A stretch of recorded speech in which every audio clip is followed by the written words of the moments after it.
welcome to the Scratticus Academy. We are back with some Redwall today. First, a few things before we get started. Please check out the links that are going to come up in chat now. We have a Discord. Please head over there. We also have a specific channel just for this game. Love to hear like your favorite bits or your theories or just this wholesome game, what you think about it, because we love it. Also, we have YouTube, so if you have missed any of the past sessions, you can find the playlist for this game over on our YouTube or rewatch it because you love it like I do. Also, a huge thank you to our wonderful sponsors who we couldn't do this without, in the form of the Deck of Many, who have some seriously awesome magic cards, like the moving magic cards, and I'm a little bit obsessed with them at the moment, so they're awesome. And also Mage Hand Press, and you can see their dark meta content used actually tomorrow, where I run Argo 37, effectively D&D in space, which everyone needs in their life. Otherwise, I'm going to pass it over to the lovely Rachel. Oh, hi, and thank you everyone for coming along today to this, the 8th chapter of our little Redwall tale that we are telling together. Yeah, I can't believe we only got 2 episodes left, I think. Crazy. So, to start us off, let's quickly go around the table. Everyone introduce yourselves and who you are playing. We will start with my, on-screen left tonight, with Geek Girl Bookworm playing the wonderful Lady Anastasia.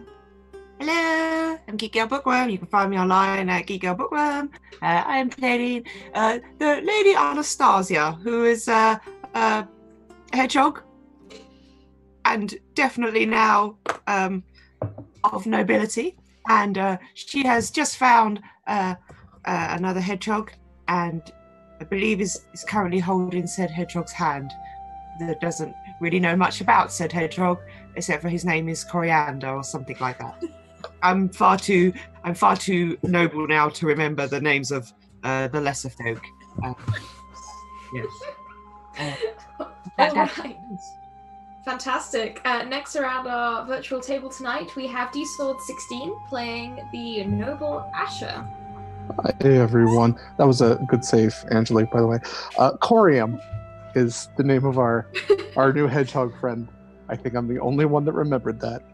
Hi everyone. I am going to be playing, once again, Asher. He is a big badger. He is actually royalty. He's Prince of Salamandastron, Lord of Long Hunt, and Protector of Redwall, which I think we're finally going to get to that last part, that last title. Super excited. If it doesn't actually have red walls, I'm going to be incredibly disappointed. But no, I'm actually super sad that there's only 2 games left, but I'm really excited to once again play this amazing game, and I hope you'll enjoy. Fantastic. We're always very happy to have you here. Unfortunately, Heavenly is going to be a little bit late tonight. They should be joining us in about an hour. So we will welcome them in when they appear. So for now, last but certainly not least, we have the wonderful Alice White Rabbit Pick playing Holt Bartok. Oh, hi, I'm Alice. I'm also White Rabbit Pick on Twitter, which is where you can find me. I'm also the headmistress of the Academy, and I DM for this channel as well as being a player. I also do photography, so please go check out my Patreon and stuff like that, which is still very, very new, and I'm so close to the first goal, so I'm super excited for that. I play Holt, your big brother otter who is clumsy, and I think last week 2 very different moods hit Holt. He was very panicked because his friends were in danger, and I'm pretty sure he picked up a rat and just threw it. He sort of it straight away, but also he found his brother, who he'd almost forgot not existed. He knew there was someone he was looking for, and it's the whole reason he's worn his little waistcoat all this time that doesn't fit, because he needed to be recognized. And I think that's where we left it last time. That is correct.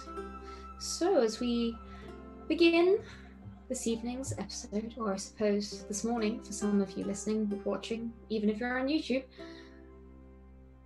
you reunite with your brother. There are tussles, happy tears. The rest of the otter crew gathers around you and is confused at first, but quickly works out what's going on. Some of them, in fact, also recognize you. Maybe they knew you when you were younger, and greet you back into the fold with embraces, slaps on the back, general rowdy otter welcome, as you might expect.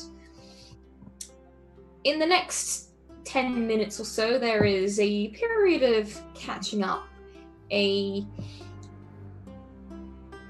confused and relieved brother asks you, well, where did you go? What happened? They all assumed that the lot of you had been lost to the bandits that attacked the abbey. Nearly, well, by now it's been a couple of weeks.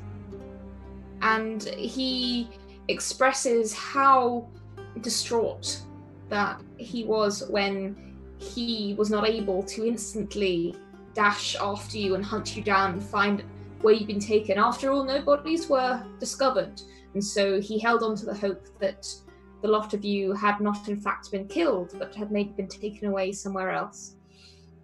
For now... Oh, no.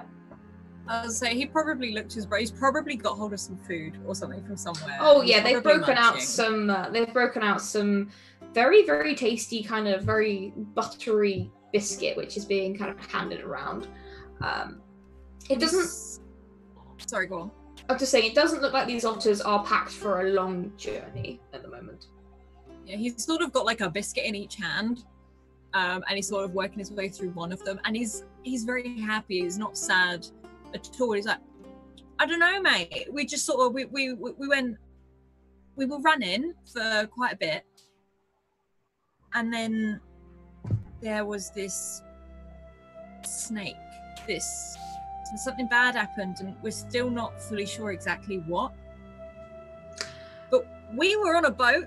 We were by the ocean, and well, no, rightly saying we were shipwrecked is probably the best thing to say. Otherwise, I don't remember nothing. He kind of frowns at you. Shipwrecked? My baby brother got shipwrecked before I have. That's not fair. I mean, I'm quite proud of it, I will say. And he just sort of takes another bite out of one of the biscuits. He kind of gives you another hug and says, well, who gave you permission to have all the adventures in the family? And just kind of tusks. And says, well, I don't know if you remember this bit, but, well, like I said, I wanted to come after you. I wanted to hunt down the scoundrels that took you away from the Abbey, mate, but unfortunately, responsibilities as skipper of otters means you gotta do what's best for the Abbey, you gotta do what's best for the clan.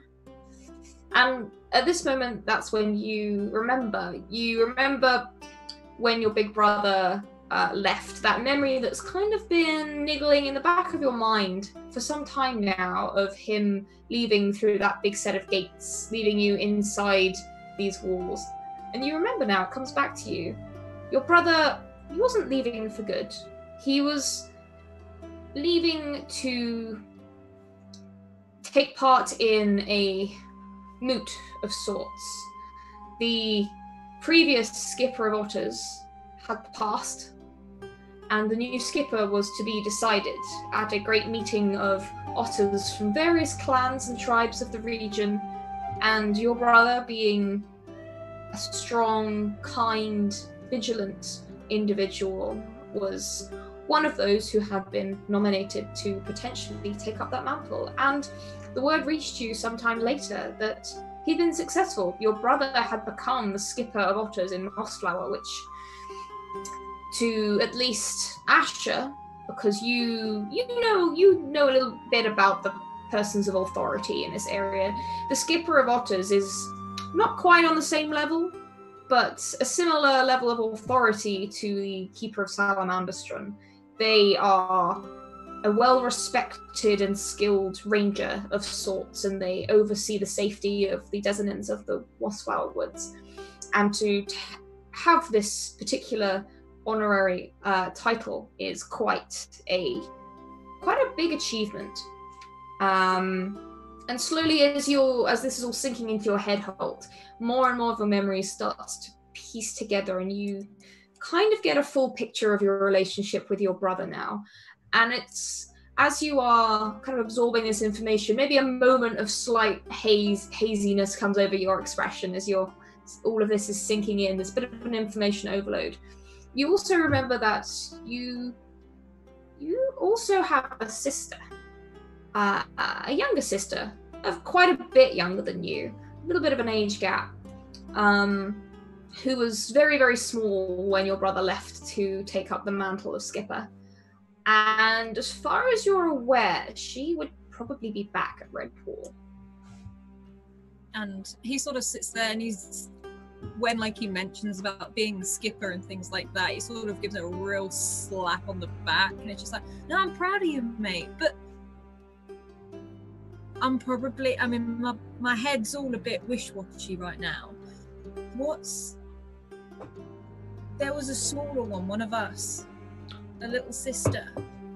Oh, talking about Tetra. Well, yeah, she's still back at Redwall at the moment. She's not really big enough to join in with the band, as it were, and he motions around to these other strong, athletic-looking otters that kind of look up from whatever they're doing and go, oh.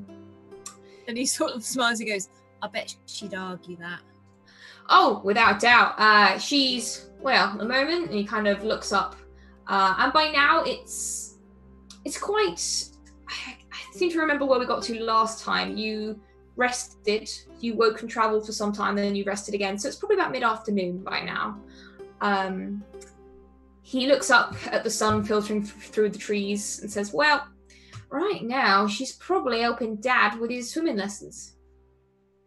And he pauses and goes, Dad? Yeah, it looks like, little brother, we're going to have to get you back to Redwall. There's a lot in that there noggin that needs filling in, and he kind of playfully bonks you on the head with his paw. I think I'd appreciate that. I can't really... It's coming back. It would be nice to remember it proper. He laughs and says, well, I can promise you it'll all be back by the time you have some of our dad's cooking. Now, I think I remember that. And he just sort of his nose twitches and has like a little bit of a moment to himself as he tries to remember the food. And at this point, the skipper looks around at the others in your little party and says, you found little Coriam then? And Coriam kind of perks out from behind. We're standing a little bit behind Anastasia. Goes, hello there. Yes, I'm sorry if you came to all this trouble on my account, Skipper. I'm really very, very sorry. Skipper kind of puts his hands kind of mock scornfully on his hips and says, well now, when a little creature from Redwall goes missing, who do you think gets called first to go after him? It's like, I know that, Skipper Ardo, I'm really sorry. I will make sure to take care next time. But it was those dratted tree rats again. And at this, the skipper looks a little bit more serious and frowns and says, well, those tree rats ain't nothing to tangle with. I'm just pleased that my tail-whacking brother here, and he kind of grabs you close Holt and pulls you in, and his companions were able to help you out and get you to safety. And he looks at the rest of you. He looks at you, Asher, Anastasia, and Gruber, and nods. Serious now. Truly, we are, once again, it seems, in your debt. And, well, I'd be doing you all a disservice if I didn't lead you back to Redwall this afternoon. I am sure there are plenty of folks around there who'd be very keen to welcome you back. Good. That'd be much appreciated, Skipper. Yeah, I suppose there's plenty of talking we can do along the way in there, but the sooner we get to Redwall, I think the better. He nods and says, well, our mission was to bring back little Coriam safely, so I suggest we make sure we do that. Let's be setting off. Should only be a few hours walk. All right then. And he makes his way out of the river where it looks like they had mostly been traveling for the purposes of speed, and leads you back into the trees. And there's a few minutes of walking through these dense undergrowth and the thick tree trunks of mossflower before you find yourself on a wide dirt path. The ground here has clearly been well trod to the point that undergrowth has been prevented from breaking through. And it's almost a road, not quite a proper road, but a clear path cutting through the forest, heading northeast. Is there anything any of you would like to do or say? I want to talk to the skipper a little bit. Skipper, you might have noticed just from Holt talking to him that our memories aren't quite intact as you would consider them. Do you happen to remember me by any chance? Skipper gives you a look and says, well, I know who you are, but I don't think we ever really had time to talk. I mean, from what I heard, you are the defender of Redwall Abbey. I wasn't going to pry. I figured all that would be coming out as soon as we get back anyway. I was made skipper, well, several seasons ago now. But I mostly do my duty away from the Abbey. I return time to time for visits to see my old family, to catch up with any news of this neck of the woods, this part of the forest. But for the most part, I am undertaking my role to protect the forest at large, rather than being based at the Abbey itself. And when you arrived and you were, blessed by the abbot to be the protector of the place, which is what he told me anyway, that was not when I was at the Abbey itself. And then when I returned sometime later, it was after the lot of you had disappeared. As soon as I heard about the attack, I came dashing back, and, well, my little brother had gone. But the important thing is he's back now. And he kind of walks past Holt and gives him another squeeze as he does so. You know your brother's a real hero, right? Got no doubt about that, matey. Just, I think everyone should know that. Holt's gotten all of us out of quite a few binds. Don't doubt that, my friend. I don't doubt that. And I promise you, when we get back to the Abbey of Redwall, there will certainly be enough recognition of you lot's heroism to go round. I will make sure of it. Oh, also, just as a heads up, we did kill all of the tree rats. So I don't know if there's more than 7, but there's... There probably will be a few more out in the woods. They tend to have a few disparate camps, and then their leader lives deeper in the forest. That was probably an outpost. We have to tackle them time to time. They are they're not the most friendly residents of the forest, especially if you're traveling in a small group. No, they're pretty nasty, but that's good to know. Perhaps maybe next season we can take care of the rest of them.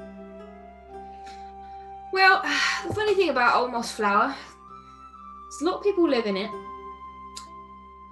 and none of us really gets to say who's right and who's wrong. And tree rats, well, they've only really been getting more aggressive since their internal leadership got shook up a few seasons back, and since then they've been going out their way to make life miserable for anyone they interact with. So we'll see about dealing with that in the next season, Eddie. I think we've got enough to deal with right now. But you know more of the creatures in Mossflower, I'm assuming, than I would.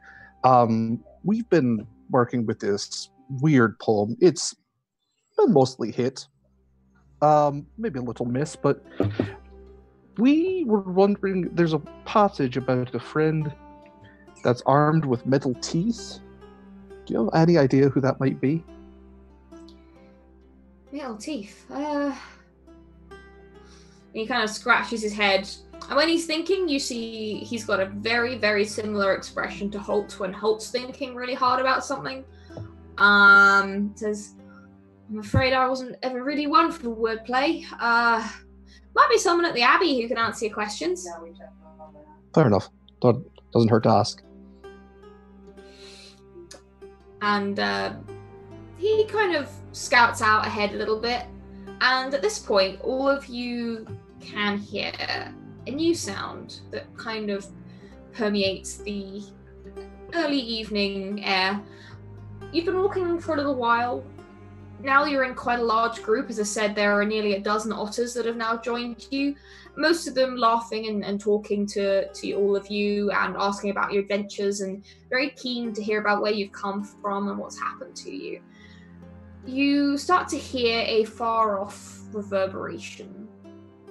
And the longer you walk, the more you realize it's the sound of a bell or two bells.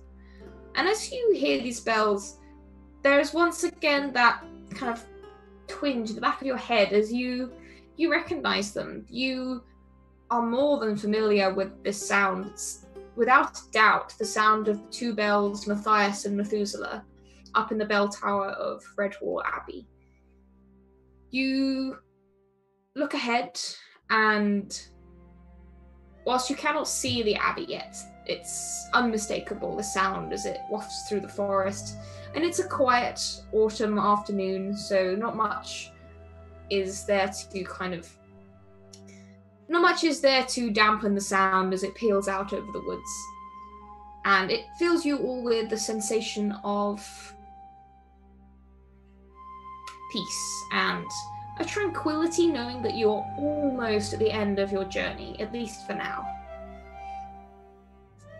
Is there anything anyone would like to do before you reach the gates of Redwall? Bolt pauses for a moment, and very much like he did on the beach, he probably stops and takes a really deep breath, his nose sort of twitching to take in the smells. This time I'm guessing he really remembers them and starts associating them with memories rather than something new.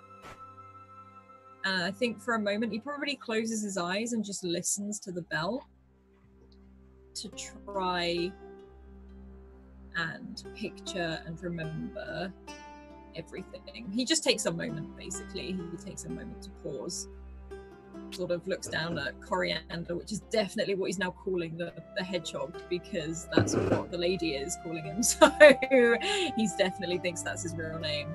But yeah, he just takes a moment to stop, and breathe, basically. Yeah. And your brother notices this. Your brother's name, by the way, is Ardo. And he looks back at you, looks him down a tiny bit as he's just a couple of inches taller than you. Says, hey, little brother, what's the matter? Is everything all right? And he sort of just, his huge shoulders and his chest sort of puffs out as he sighs. He's like, I'm really good, mate. I'm really good. Actually. You know, when, things are starting to make sense, let's say that. Yeah? And I'm looking forward to some hot shrimp soup. Oh, there will be plenty of that. Then they know that Skipper's in town. They always prepare a big bowl of that. We better get going then. He nods. And as you approach these enormous oaken gates that just seem to loom out of the forest as you come to the end of this path, you can hear the pealing of these two bells louder than ever, close by and magnificent, a sound that fills you with joy now and this feeling of anticipation and excitement, a proper warmth in your chest. The sound is rich and deep and reverberates through you, and you feel your pace quicken as you approach the end of your journey. The gates themselves are encased with this wrought iron fixing and carefully treated with substances to protect them from the elements and even fire. You can clearly see the tall red sandstone walls of the outer defences of the abbey, built from perfectly rectangular carved blocks as red as the autumn sunrise. There is a small ditch for drainage beneath them, and a distance of about 15 feet or so clear of the trees gives anyone atop the walls a good view of any beasts approaching the abbey itself. Skipper Ardo marches up to the gate and knocks, grinning brightly as he does so. Better open her up, mates. We got a party of returning heroes here deserving a fine old welcome. You hear a scurrying from beside the gate, a few deep kind of clank sounds, the sound of a large bar maybe being lifted, and then the huge gate is opened inwards. There's no creak. It's clear that the gate is well oiled and kept and maintained, and you watch as the abbey beyond is revealed to you. You all see an area of open green lawn and grass with various kind of forest flowers and wildflowers growing between it, tended to, but not over-tended to the point that the natural plants of the forest have been completely stripped away from the grass. It's kept short and soft, so it's safe to run and play and walk across without tripping. The ground is even, and the greenery here is very well tended to. You can see that great care has been taken to the plants and the grounds of this immense building. Beyond this, your eyes are drawn to the abbey itself. It looks less the way we would imagine a abbey or a church, and more like a true castle, wrought of more of this deep terracotta red coloured sandstone in these huge blocks. No one really remembers who dragged these immense pieces of stone here and built the abbey itself, only that the abbey was in turn founded by the great Martin the warrior. It has various towers that rise above the rest of the huge fortress, and you can see a tall pitched roof nestled amongst them, and there are crenellations on around some of these towers, and they also rim the outer wall, which, as you can see, has a slightly shorter side on the inside of the wall, so that beasts could stand on one side and be obscured from danger on the other if they wished, whilst being able to look up and down at the forest beyond. In the distance on the other side of this almost estate-like area, you can see the signs of orchards and vegetable patches and many other types of vegetation. And next to the gate itself is a smaller building, more like a redstone cottage. And you can see smoke just drifting from the chimney wafting up into the sky of this clear area in the woods.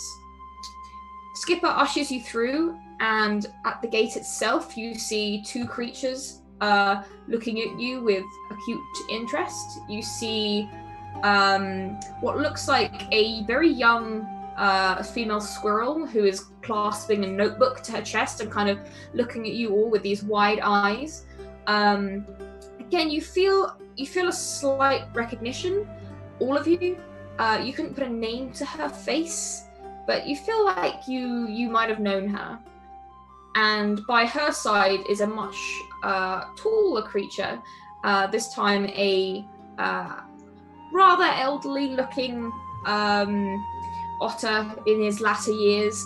Well, his very latter years. You can see the tips of his fur turning white around his muzzle, and he seems to have a walking stick as he stands behind her and smiles at all of you as you enter. The skipper turns to all of you and says, well, I suppose it's probably best to present you all in the Great Hall, I suppose. Get the abbot come down, see you're all here safe, and then, well, you're going to have to pardon everyone. They're going to be mighty curious what happened to you. I imagine you're going to be telling your story several times this afternoon.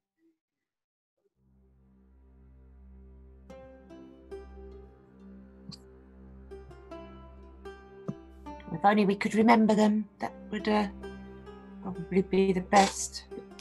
I'm afraid we don't really remember everything. Well, I mean, my brother said something about being shipwrecked. Yes, but I don't really remember why. Well, perhaps a bit of good Redwall victuals will help with that.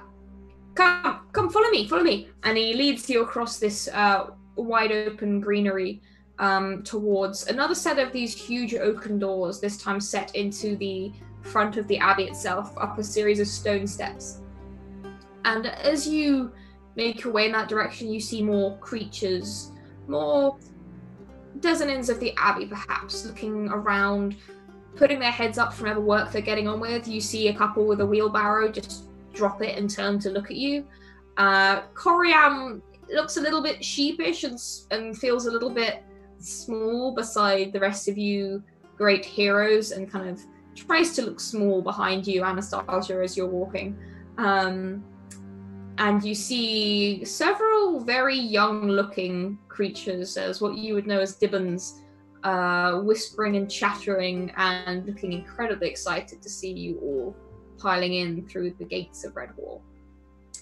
As you make your way to these doors on the front of the main building itself, they are thrown open before you can arrive by two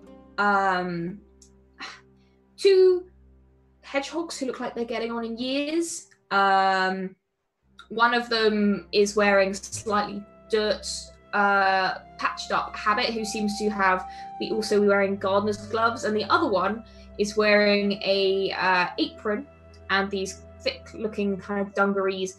And as soon as he sees you, Anastasia, he kind of halts for a second and almost freezes, and then he rushes up to you and just gathers you into a very tight embrace. And you just hear this. He's not sobbing as such, but there is this intense joy and relief at seeing you. And then he turns over and shouts to the other hedgehog, says, Didn't I tell you that my little Anna would make it back in one piece? I told you she'd be coming back. And then just looks back at you, and kind of, he does that thing that parents do when they kind of get a good look at your face, and he just looks so intensely, kind of squidges your cheeks, and just grins broadly from ear to ear. It says, Now, what were you doing running off from the Abbey for so long? Hello to you. What a lovely welcome. My name is Lady Anastasia. These are my good friends. Yes. We have been away, as we have been shipwrecked, don't you know?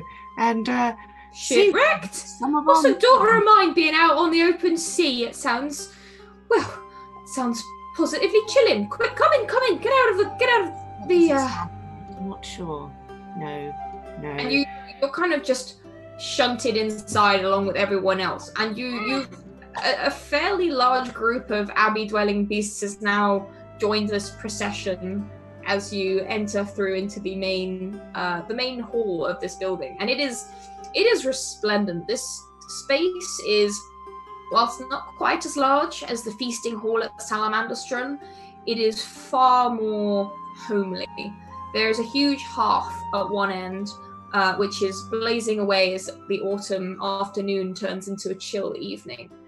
You can see steps that lead down to what must be a kitchen, judging by the mouth-watering scents that are drifting up from it.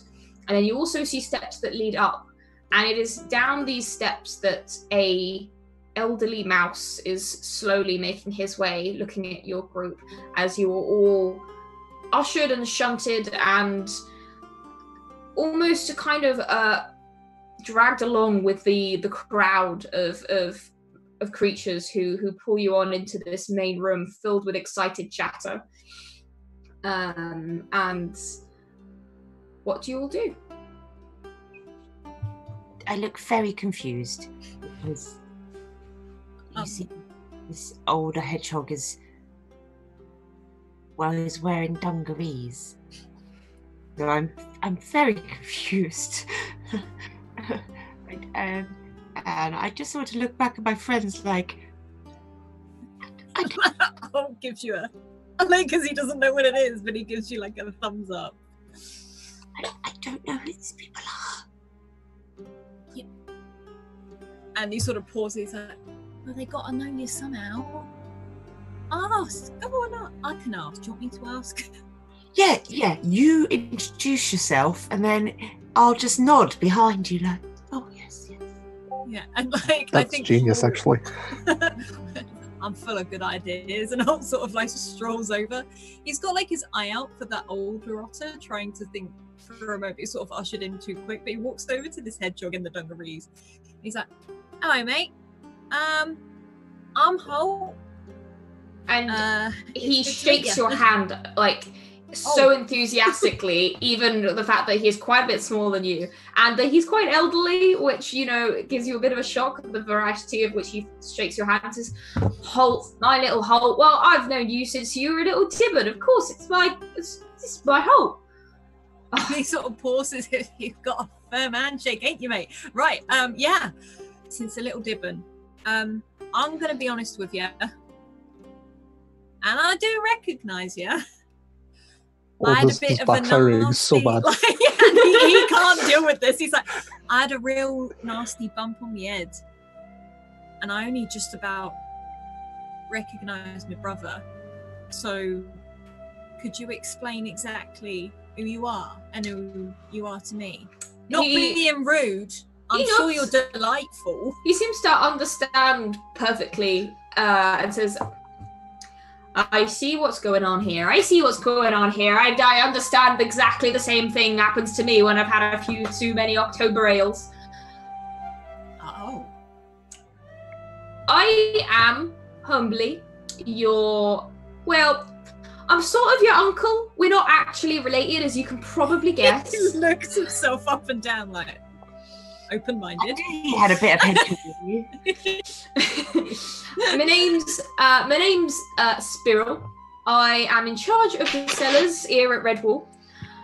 And, well, I'm best mates with your old dad, so as soon as he gets up here, he's going to be so happy to see you.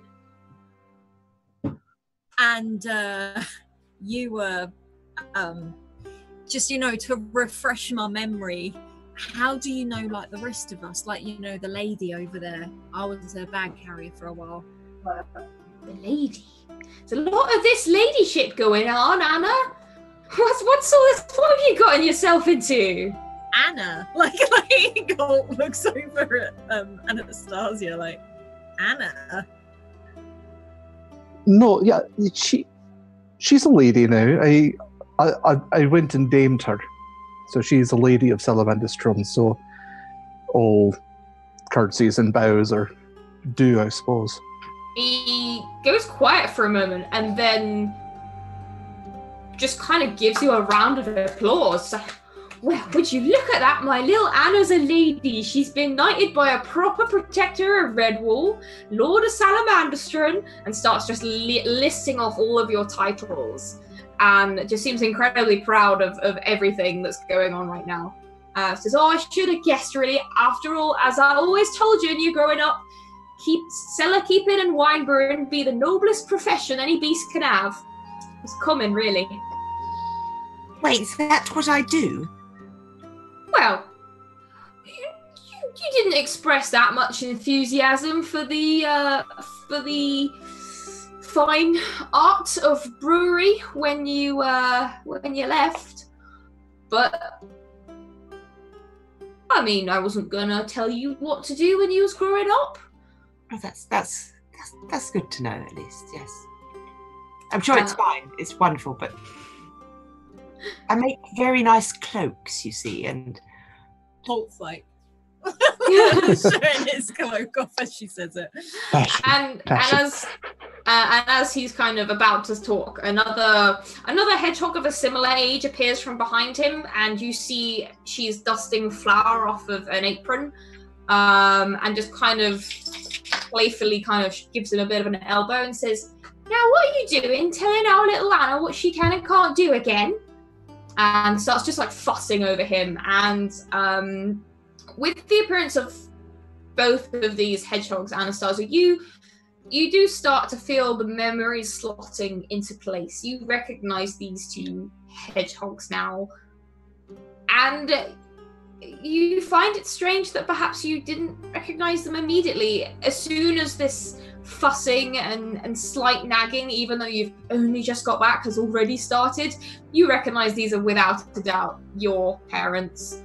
You know that your father, and indeed his father before him, and your entire family line were keepers of the Redwall cellars and specialized in brewing the finest ales and ports and wines that the Abbey has had in many, many seasons.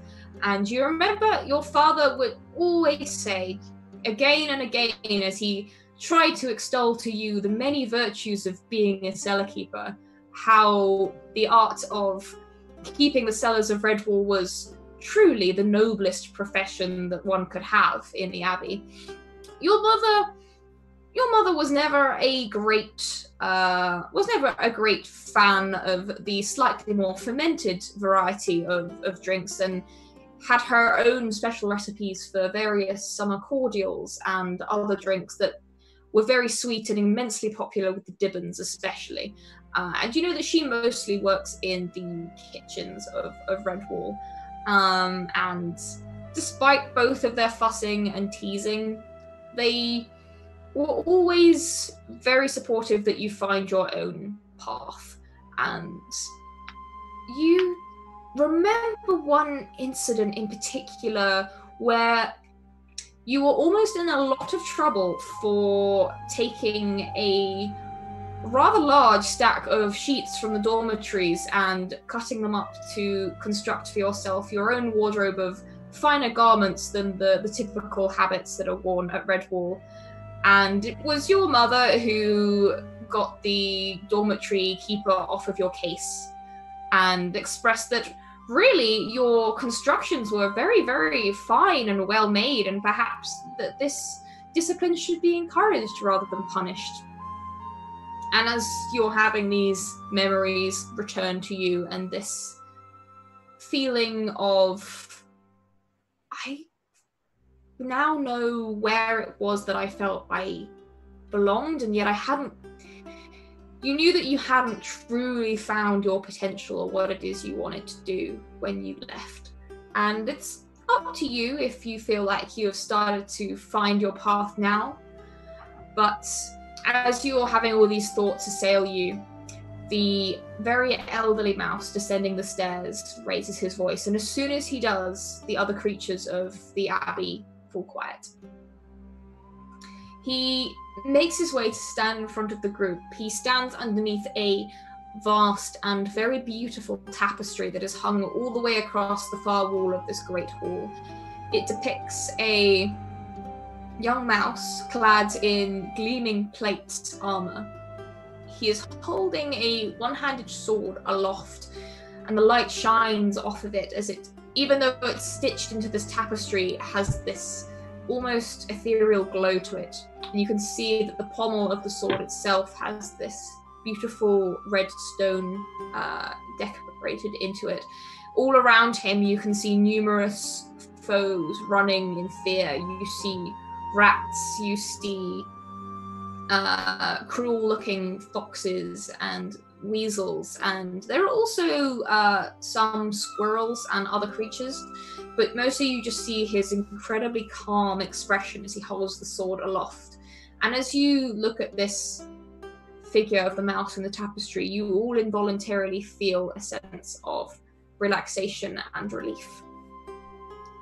And it is as you have this feeling, the elderly mouse standing beneath this tapestry addresses the room.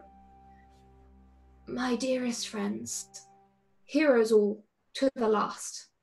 Welcome home to Redwall Abbey. I cannot express how light it makes my heart to see you return to us here. We had thought that surely you were lost. We must hear what happened to you and the others that helped in the defense of our abbey. But first, for all of your sakes, I think a trip to the infirmary is in order. And as he says this, you'll sort of feel the numerous injuries and exhaustions that you've all gathered over your journey to this place. And many of the creatures that were bundling in very close to you to try and ask you what happened or where you'd been, they back off a little bit and realize that yes, all of you are either injured or just looking completely exhausted from your trip.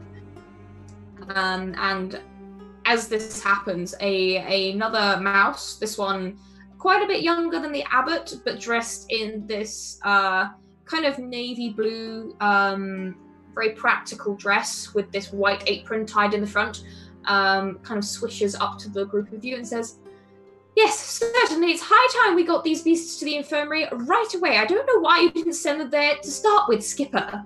And she looks at Skipper with this withering expression. He kind of takes a few steps backwards and seems genuinely a little bit frightened of this mouse. Says, I'm sorry, Sister Cecily, but, well, I wasn't sure what to do with them. Well, they just got back, and we didn't know where they come from, so she just holds up a paw to silence him, and he immediately goes tight-lipped. Says, "I will be taking these beasts up to the infirmary, and we will be addressing each of their..."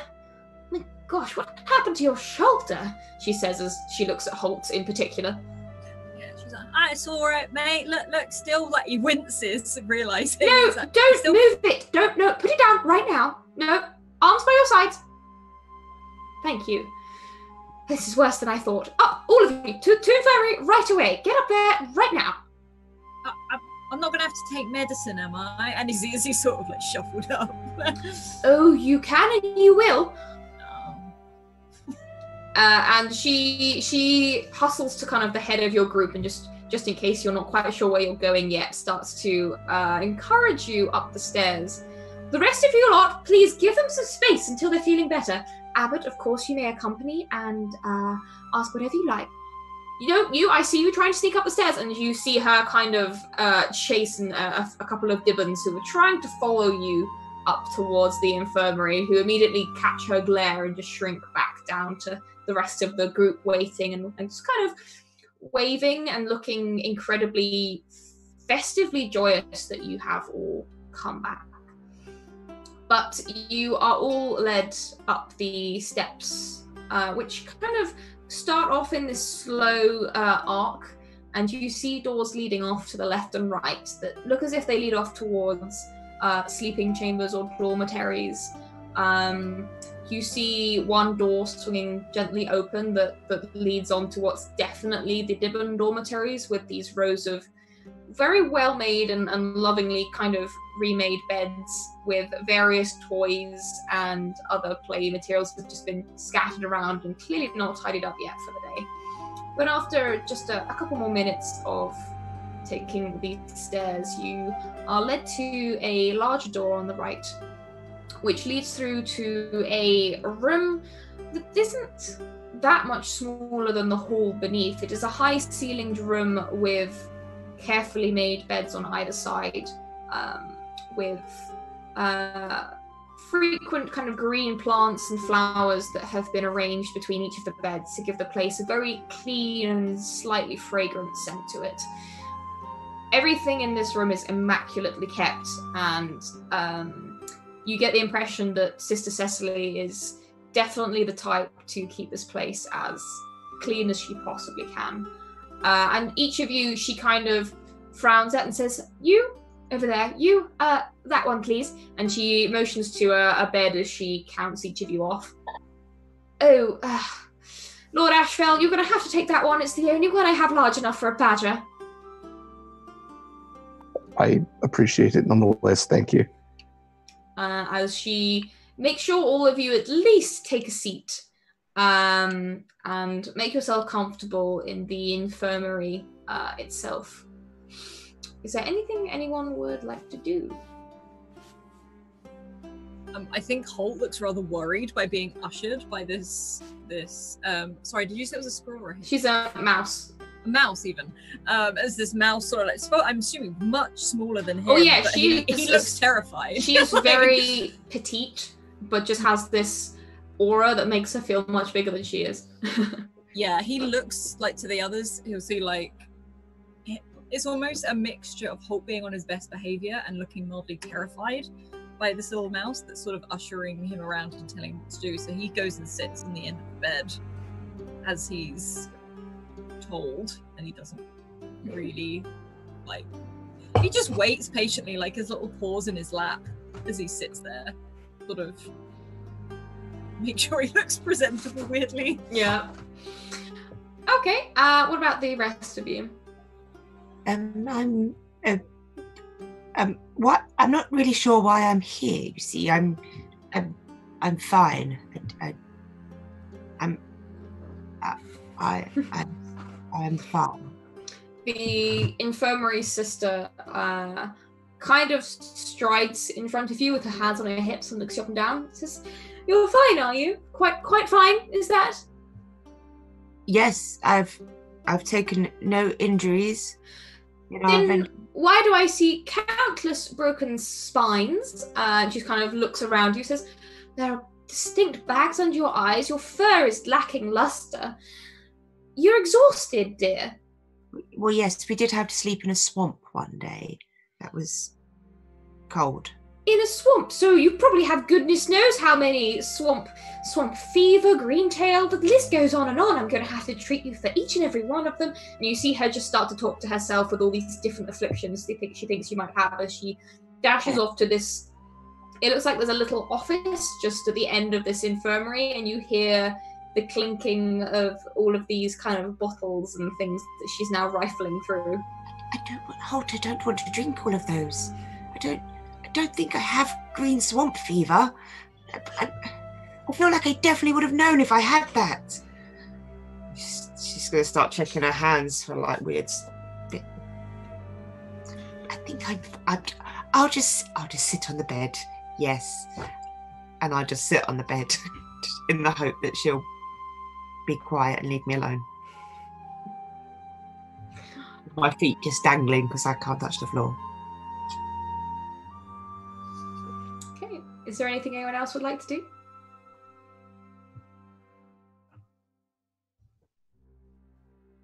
I think Asher's kind of keeping to himself for all this. He's a little thrown off. Like normally, all the titles and everything, Protector of Redwall, like he'll tell everybody that, but now that they're actually at Redwall, and he realizes that it's hard to protect something you haven't been at, he's a little sheepish. He's a little kind of frustrated, I think, with the titles more than anything else. So he's just kind of pouting almost in the corner right now. Just he'll sit on the bed that's barely big enough for him and just keep to himself. And how about Garuba through all of this?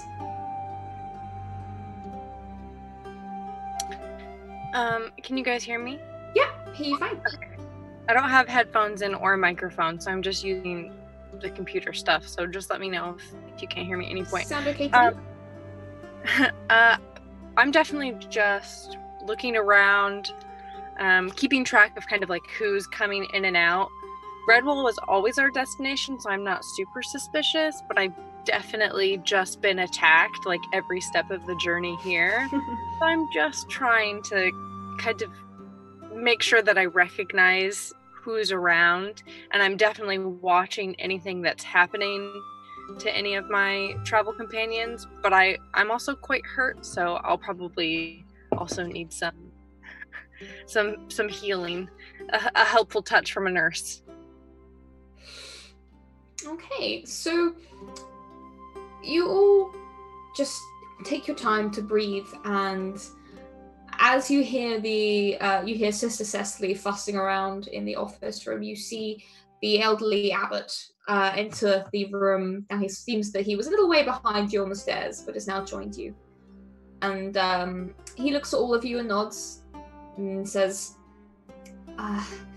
"Truly, I'm greatly relieved to see you all return safely. I feared the worst, I must admit, when time passed and no one hadn't seen any sign of you. There were no bodies in the forest, which we took as a good thing. At least it meant that perhaps somewhere that you all survived. As an abbot of Redwall, it is what we fear most as either the mother or father of the abbey itself, to lose our children in any way.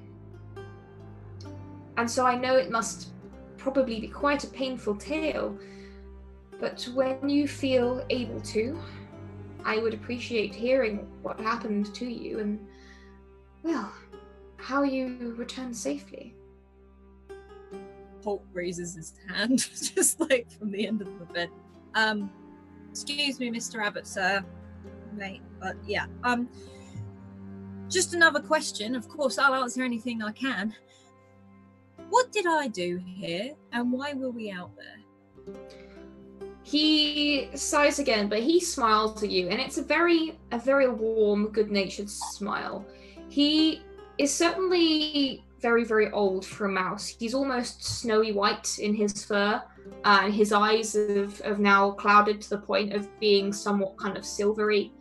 And he slowly takes like a small wooden chair that sits on the side of this room and takes a seat in front of all of you, and crosses his paws on his lap. Well, young Holt, you used to want to try and do everything at once. You wanted to help everyone. You often assisted your father with the swimming lessons down at the Abbey Pond. You just as often begged to go out on the expeditions with the skipper when he did come back, in order to, whether it was to rescue beasts in the wood or whether it was to gather shrimp for a good hot root soup. You used to assist he used to assist Sister Cecily here from time to time with the upkeep of the infirmary. You used to help in the kitchens from time to time. You even helped with the produce in the orchard and the gardens. There was nothing you didn't do, Holt. He sort of pauses, and he's sort of looking at this old mouse, and he's looking up, and he's like, I mean, it sounds about right. Did I carry bags at all? Well, you were certainly one of the first people anyone would turn to if they had to move, well, anything, furniture here, a sack of potatoes there. You were one of the strongest beasts that lived at the Abbey, after all. You were always a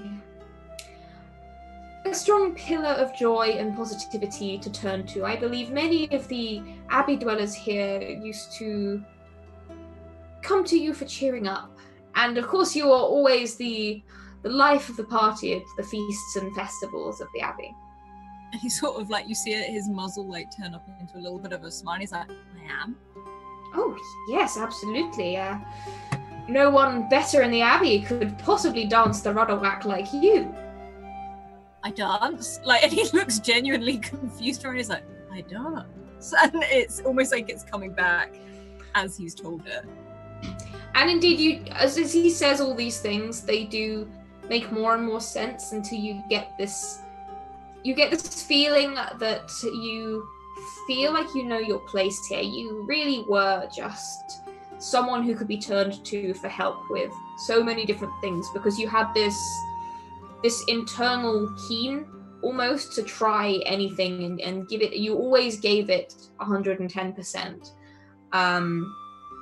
And you did have a little bit of insecurity, like regarding your strength, regarding especially your tail.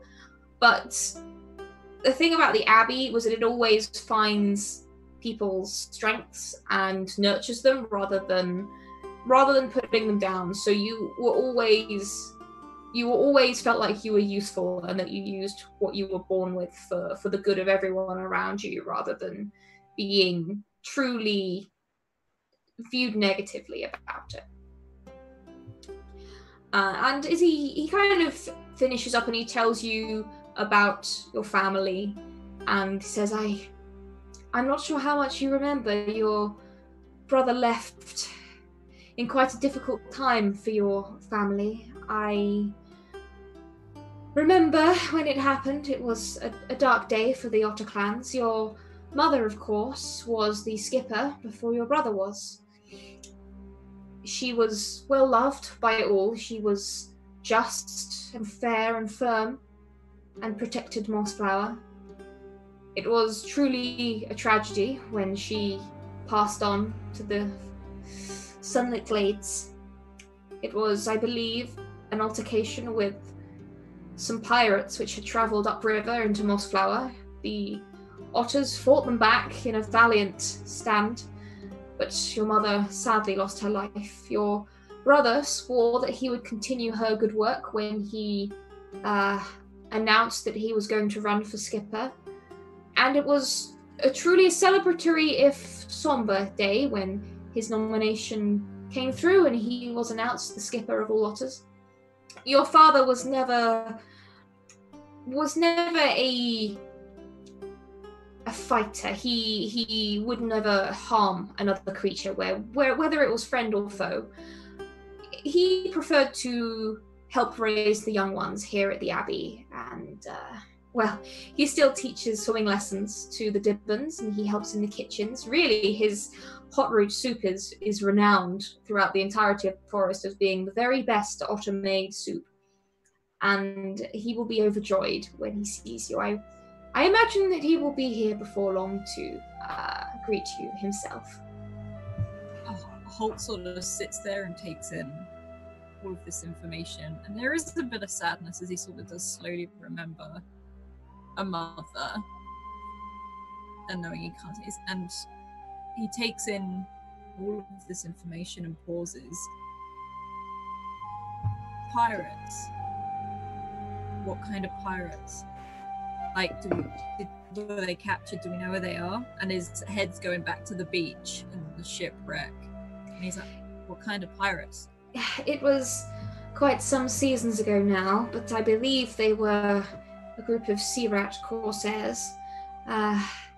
They were soundly, as far as I'm aware, the vessel was destroyed and the rats were either slain or scattered into the woods. So as far as I know, the skipper's mission was accomplished in its entirety, which is, of course, part of her lasting legacy, as her time as skipper is known throughout Mossflower, of course. And he sort of nods solemnly. Well, then she did good. She certainly did. And she also raised 3 very, very, very fine young otters. Yeah, I know there's a little one. Yes. And he sort of like, was it Tetra? Where is she? Tetra at the moment would probably be with your father. She often makes her way to the kitchens after the swimming lessons finish up. She is a very, very fine cook in her own right. I believe she will surpass your father one day. She's quite a lot younger than you. She was barely a Dibbon when your brother left to take up the mantle of skipper, so she doesn't remember your mother all that much. But she is certainly as much similar to you, actually. Was an endless source of energy and keenness amongst the Dibbons, led many of them on countless rampages about the Abbey grounds. I'm sure you probably will remember in time. She used to be nigh on uncontrollable until she matured a little bit, but she is well loved by everyone here at the Abbey. There is like a little pang of like pride where he says uncontrollable and going on rampages. He can't help it and he's not sure why, but he's like, well then, can we fix me up so I can go find out what's happening? And he raises his shoulder very quickly and does wince again, realizing what it is, but he's like, can we fix me up, please? Just as you do so, Sister Cecily kind of swishes over and says, what did I tell you about that arm? Put it down, we're going to bandage it, we're going to put it in the appropriate sling. And she just starts fussing around you, and there is the abbot tries to kind of keep your attention and telling you more tales of your sister and her shenanigans, as the infirmary sister starts kind of stitching up the wound from where the arrow pierced your shoulder. No, I think it was a spear actually. And it's quite painful, especially as she has various herbs to disinfect the wound itself as she does so. But by the end of it, she has bound the injury itself and given you a sling for your arm so that you don't disturb the wound whilst it's kind of healing. And so you can mark all of your HP loss off of your track. You can consider yourself up to full HP. You just need to make sure you rest and don't do anything too strenuous in the meantime. Yeah, he sort of does as he's told after that again. He sort of just sits there and his medicine, he takes it. And Sister Cecily moves on to her next victim, as it were, and starts addressing Gruber. Gruber, remind me, how injured are you? I just hit my sheet, and it looks like I was only one, because I forgot that Asher had healed me a second time the next day. Yeah, she kind of looks over your injuries with a very practiced eye and says, I see that someone has done rather good work on these already. Yes, I did what I could. Luckily we have learned field medicine in the few stressful days we've had. She chuckles. Well, is there anything our Abbey Defender can't do, I suppose? You've still got a few arrow, I don't want to call them wounds because they're not too bad. And she very much talks to herself as she dresses them one by one, and you feel these herbal poultices being applied just to keep infection from getting into the wounds. And you can also mark off that last bit of damage off your track. You are out to full health as long as you rest and don't do anything strenuous. And is there anything, as she continues as she's working over Gruber's injuries, is there anything anyone else would like to do or say? At the moment, it's just the four of you, the abbot and the infirmary sister. Well, the abbot was asking what happened to us. I guess I'll tell him, Abbot, you are inquiring about our story. I'll give you all the information we have. And he's going to relay everything from what they remember of meeting at the Abbey, running through the forest, Wargveer and the sister and the snake. What's the sister's name? Dagmira Stone Eyes. Empress Dagmira Stone Eyes. And then he'll Empress relate... Storm Eyes. Right, yeah. Yeah, Dagger Eyes, yeah. He'll relay the ship and washing up on the beach with no memories, and the hedgehogs and Mossflower and the camp, and Holt covering himself with mud and trying to infiltrate the camp, and Salamandastron, and just everything up until that point, with as few embellishments as possible, but some are worth it. He listens carefully to everything you say, and you can see concern on his brow as you finish your spiel. I see most of the woodland defenders here, we assumed that raiding party was simply that. It was a small group of bandits. The fact that they are returning with a far larger force is very concerning. We barely had the numbers to repel the last raiding party, let alone a true warband. You say that your mother has dispatched hares to take the south side of this warlord's entourage? We've done as much as we could in our travels with that. The hares are hopefully successful in their mission. Aside from them, we also met a group of militant guerrilla shrews that potentially could help. That is good. That is good. The Wholesome have been known to come to the Abbey's aid in the past. That is very good to know. And if we can inform the skipper with all due haste, then it might be that he's able to unify the rest of the Otter clans to the cause. And we might still have time to send messages to the squirrel tribes of the woodlands. This is obviously going to affect all of us, not just the Abbey itself. Right. What type of forces do you have here? I've seen cooks, I've seen cellar keepers and nurses. Do you have any warriors? Well, Defender of Redwall, that was mostly your role whilst you were here.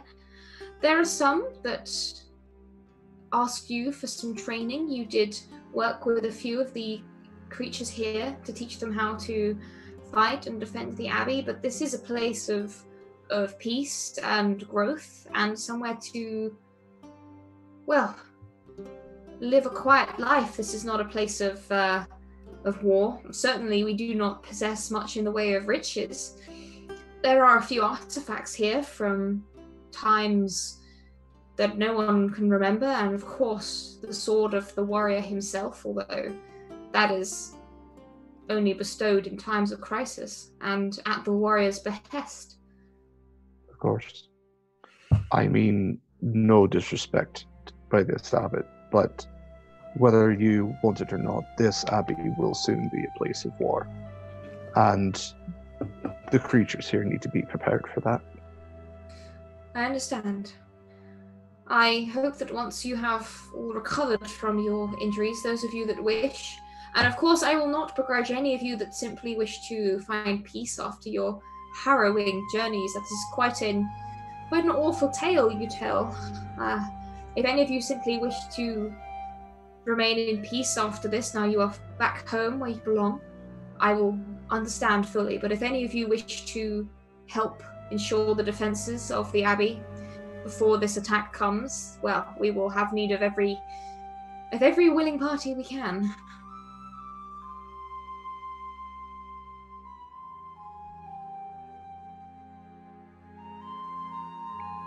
I do have some plans for the defense of this abbey.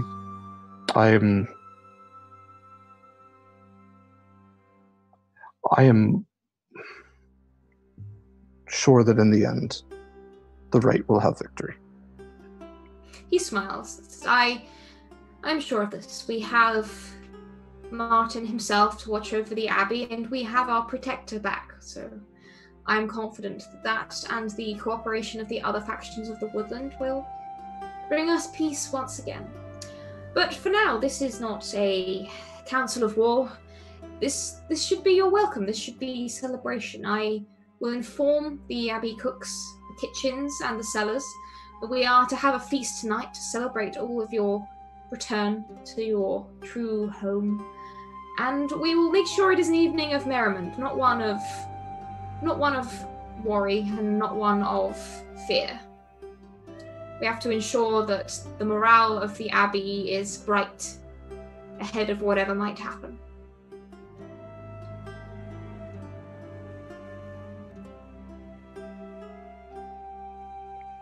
Right, well, I suppose that means I need patched up then, doesn't it? Indeed. And at this moment, it seems that Sister Cecily is done with Gruber and comes over to address your wounds. How wounded are you at the moment? I have 3 points of damage. Okay, I think this is mostly from one big spear that got stuck in your side or something, I seem to recall. Yeah, I think that's right, yeah.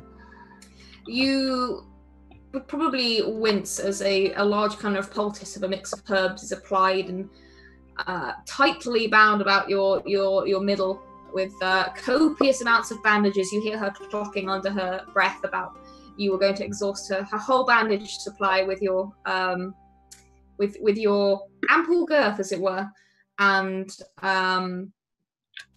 it doesn't take long to patch you up. And Lady Anastasia, I don't think you'd actually taken any injury as such, had you? No, it's all just superficial. Yes. Yes. So she comes around each of you and gives you each a tonic of some sort that seems to be quite pungent but very, very sweet, intended to give you kind of a nice boost of energy given how exhausted you all would have been after your long journey back. It doesn't taste awful by any means. It's mostly just very sweet and quite strong. It seems to be almost like a very strong herbal tea almost that she serves to each of you. And you feel the warmth return to your bones, and that sense of belonging and relaxation starts to calm you all down a little bit as you feel like, yes, you're home here, you're safe, at least for now. The abbot gets to his feet and looks once more at each of you. Says, "We will have a proper meeting regarding the danger the abbey faces as soon as the feast is over, but for now I must go and oversee preparations. I would very much appreciate it if, once all of you have had a short rest, perhaps a nap, some time to recollect yourselves and just take some time for yourselves if there is anything you wish to discuss between you.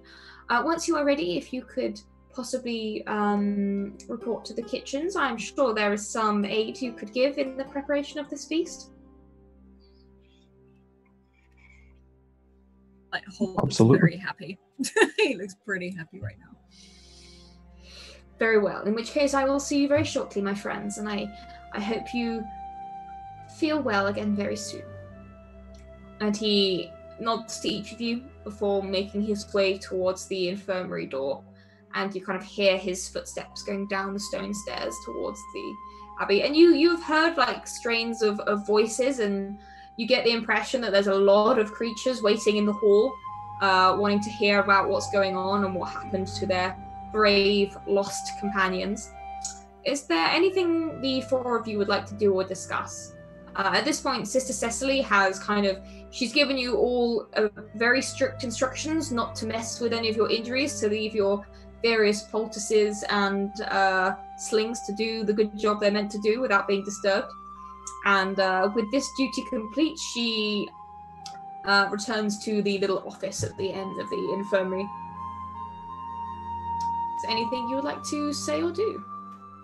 Yeah, I was wondering first, just out of character, the memories that I had, do I feel like they were centered in Redwall? Like, was there any landmarks that I remembered that would make me think that that took place here within the city?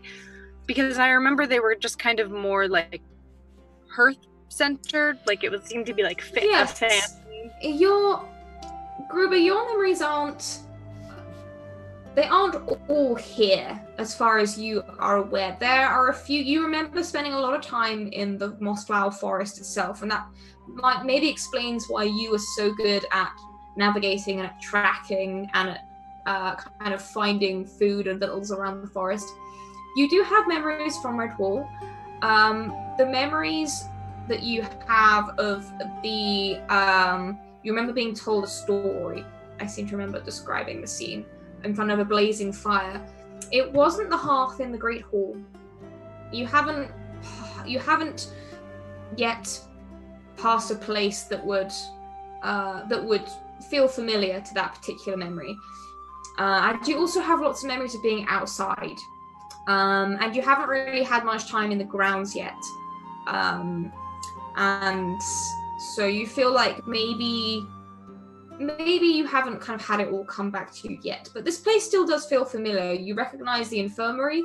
In fact, as you've been looking around and listening to everyone else kind of talking, you have distinct memories of being patched up here before, whether by Sister Cecily or by a previous keeper of the infirmary. You get the impression you definitely got into scrapes quite a lot with your rather adventurous lifestyle. So you were probably no stranger to the infirmary itself. What's the nurse's name? The nurse's name is Sister Cecily. Sister Cecily, may I ask you a question about something? By all means, what can I help you with? Would you happen to know if there is a family of moles? that live within Redwall. Family of moles. Now let me see. There are a few families of moles living at the Abbey. Moles are always very, very welcome here, and indeed have always been, well, they're phenomenal cooks. They're phenomenal keepers of cellars. They are really, really, moles are talented in all sorts of areas. And we have several families here. And, well, whilst yours wasn't always, well, you weren't born here, Gruber. Otherwise, well, myself or my predecessor would have helped with your delivery. No, your family moved here a few seasons ago, I believe, so that they would be able to raise their family somewhere a little bit more peaceful and safe than the wider world of the forest. Your story is not that different from young Coriam's, actually.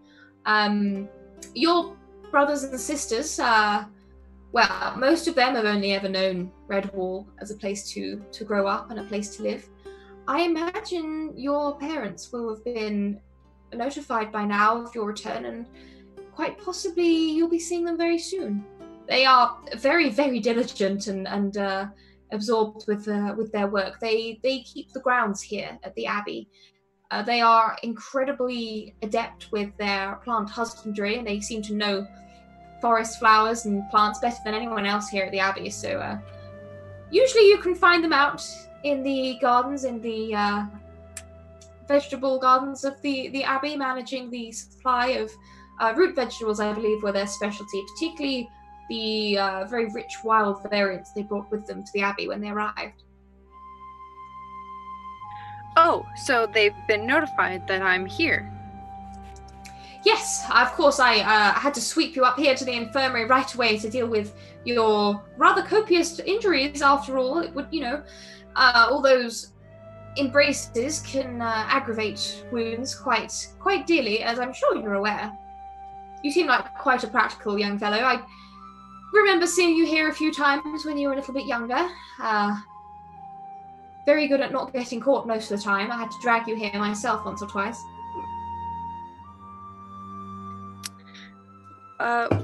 When do you think that they'll be here? Well, the other creatures of the Abbey respect the boundaries of the infirmary. They know that they wouldn't want to disrupt patients' recovery. I imagine that you will most likely be sent to help them with preparations for the feast very shortly. Oh. Okay. Well, thank you for telling them that I am here.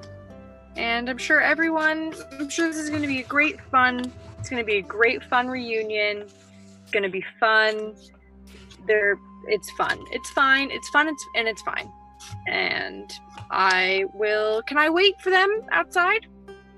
Of course. The four of you are free to leave whenever you want, although I really do recommend you just, you know, take advantage of the calm. It's going to be quite a storm of socializing out there, and in that moment, you definitely get the impression that Sister Cecily certainly thrives in the peace and quiet of the infirmary. Sister Cecily, do I have quarters in the Abbey? Yes, I believe they had special quarters built for you particularly. We don't usually have many badgers living here, you understand. In the past, there has often been a badger lady or a badger protector of the Abbey, and so we had the space available, but I believe at the time it had been used for other dormitories. But no, we adapted a badger-sized living area for you. I imagine now you're back, it will be reinstated. Wonderful. Everyone, you of course are welcome to those. Is there anything we need to discuss? If not, that's where I'm headed. All right then. Whole spirit sort of getting up. He goes to stretch, and then lowers his arm down again. A glare. Watching her, and he's like, well, if you don't mind, mate, so I'm going to head down to the kitchen. Just going to go and check stuff out. And he sort of slowly starts to walk. He's like, do we want to meet up? you know, a bit later. I know we will over the feast, but if you're going up to your quarters, I don't know where Lady Anastasia and Gruber are going yet, but... Oh, I'm just going to change. I'm covered in nature, and I figured people didn't want that in their food. So looks down. Do you think I should change? And you hear Sister Cecily kind of pipes up on the other side of the room. I would recommend a, well, if you would like to take a bath, just make sure you come back here first so I can redo your dressings. Hold, you're perfect just the way you are. Thanks. You don't need I might to have change. a quick dip in the pond if I have to. And he starts heading out. So don't you dare, Holt Bartok. That's not sanitary, despite what you otters like to say. He's marching out. You hear His just awareness is terrible. He couldn't hear you. Yeah, you just Yeah, hear exactly. the rest of you just hear it kind of a tutting. Are we all dirty? You are well travelled, certainly. Obviously, your any injuries you had were thoroughly cleaned, and you have been. You find that at the bottom of these infirmary beds, these kind of wire, like metal framed beds, there is a small bundle, which, if you unwrap, you find fresh, very soft clothes that have been provided to your size. In fact, you probably surmise that these might well actually belong to you. It seems that the standard clothing of the Abbey is this very loose, comfortable tunic kind of habit type of thing, usually with a belt that ties around the waist, and either kind of soft brown, neutral coloured breeches that go along with them. Although you can kind of see that the clothes bundled at the bottom of each of these beds are a little bit more personal, perhaps a bit more of a personal touch of something you would have worn. Which actually, yeah, that's why not? Why don't each of you kind of describe the kind of thing that you would have found comfortable to wear day to day, and we'll start with Anastasia as you kind of undo this bundle that's been provided for you. Well, I think the clothes are quite plain in colour and style to begin with, but they look like over time I've been embroidering them and sort of taking them in and adding extra bits to them, and what was just normal like brown dresses have now become these patchwork things with weird seams across the hems, and I added extra bits to them and a train on one to make it look fancier, and yes, tried to make them look more suitable for a lady of the court, who I definitely wasn't, but had always dreamed of being, rather than the daughter of winemakers. And yes, I think they just seem to have been made from anything that would have been lying around, curtains, bedcloths, other people's clothes. Just a big range of things, all very, very neatly done and neatly made, but yeah, totally inappropriate for life in the Abbey. Of course, but you do look splendid. I do, and I'm going to actually crawl up into the bed because I realise I haven't had a bed in a very long time, and I've been sleeping on the floor, and that's horrendous. So I'm going to get changed into clean clothes, and then I'm just going to, although I'm not injured in any way, shape or form, I'm going to take a little nap. Very, very understandable. And as Anastasia kind of starts her nap, Asher, what sort of things would you have worn as defender of Redwall, kind of your downtime, a bit more comfortable perhaps? Right, so when he's not in full armor and everything, I think he still tries to have like a militant sort of vibe to him. I think it's like a quilted blue doublet, still has the star emblems and everything on it. I think even in his downtime, he'd at least have a sword on his belt, maybe not the shield and the axe and anything like that, but just to, like, the average passerby, aside from the fact that he's a massive badger, they're like, oh yeah, no, that's Protector of Redwall. He's got the weapon, he's got maybe like he'll wear just like kind of shorter gauntlets with it, just a minimal amount of armor. But I'm not sure that's necessarily with it. I'm thinking just probably blue doublet. Yeah, it's Some very, breeches. very... You get the impression it was probably custom made for you because there isn't anyone else of your size here at the Abbey, and it's very, very comfortable. It seems that comfort and practicality is the two kind of key things here at the Abbey. What about Gruber? What would Gruber have worn? I think Gruber would stick. He would stick to kind of what is provided. He's not going to like add anything to it. So kind of the basic tunic that's like the entry level whatever, but in neutral tones, so like earthy greens and browns. Definitely no frills, no fuss. It might even be a little too big and he doesn't really care, so he would kind of like belt it sloppily with the rope that he found, or like kind of hitch it up as needed, but nothing like fancy or extra, nothing special. That sounds perfect. And of course, lastly but not least, what kind of thing would Holt wear to be comfortable and happy at Redwall? Holt definitely wore like very loose, very wide trousers that gathered round at the ankle as well. So they were fitted round at the ankle and they were made out of something fairly thin, fairly soft and comfy, because he was known for jumping in the water at random points and he wanted something that would dry quickly rather than anything else. But otherwise he'd still wear his brother's waistcoat, which was probably too small for him. When it got too cold, I think his father would have forced him to put on something warmer, like a warmer tunic at some point, but he normally, if it wasn't forced on him, he would have forgotten it and kept walking. And it would have been like something specially made because of how broad he was at the top, which was the problem. And everything's sort of been a bit like Ruba, like earthy tones, sort of very dark greens. And the trousers are sort of slightly bigger around the waist because it's more of his legs and tail that are just huge.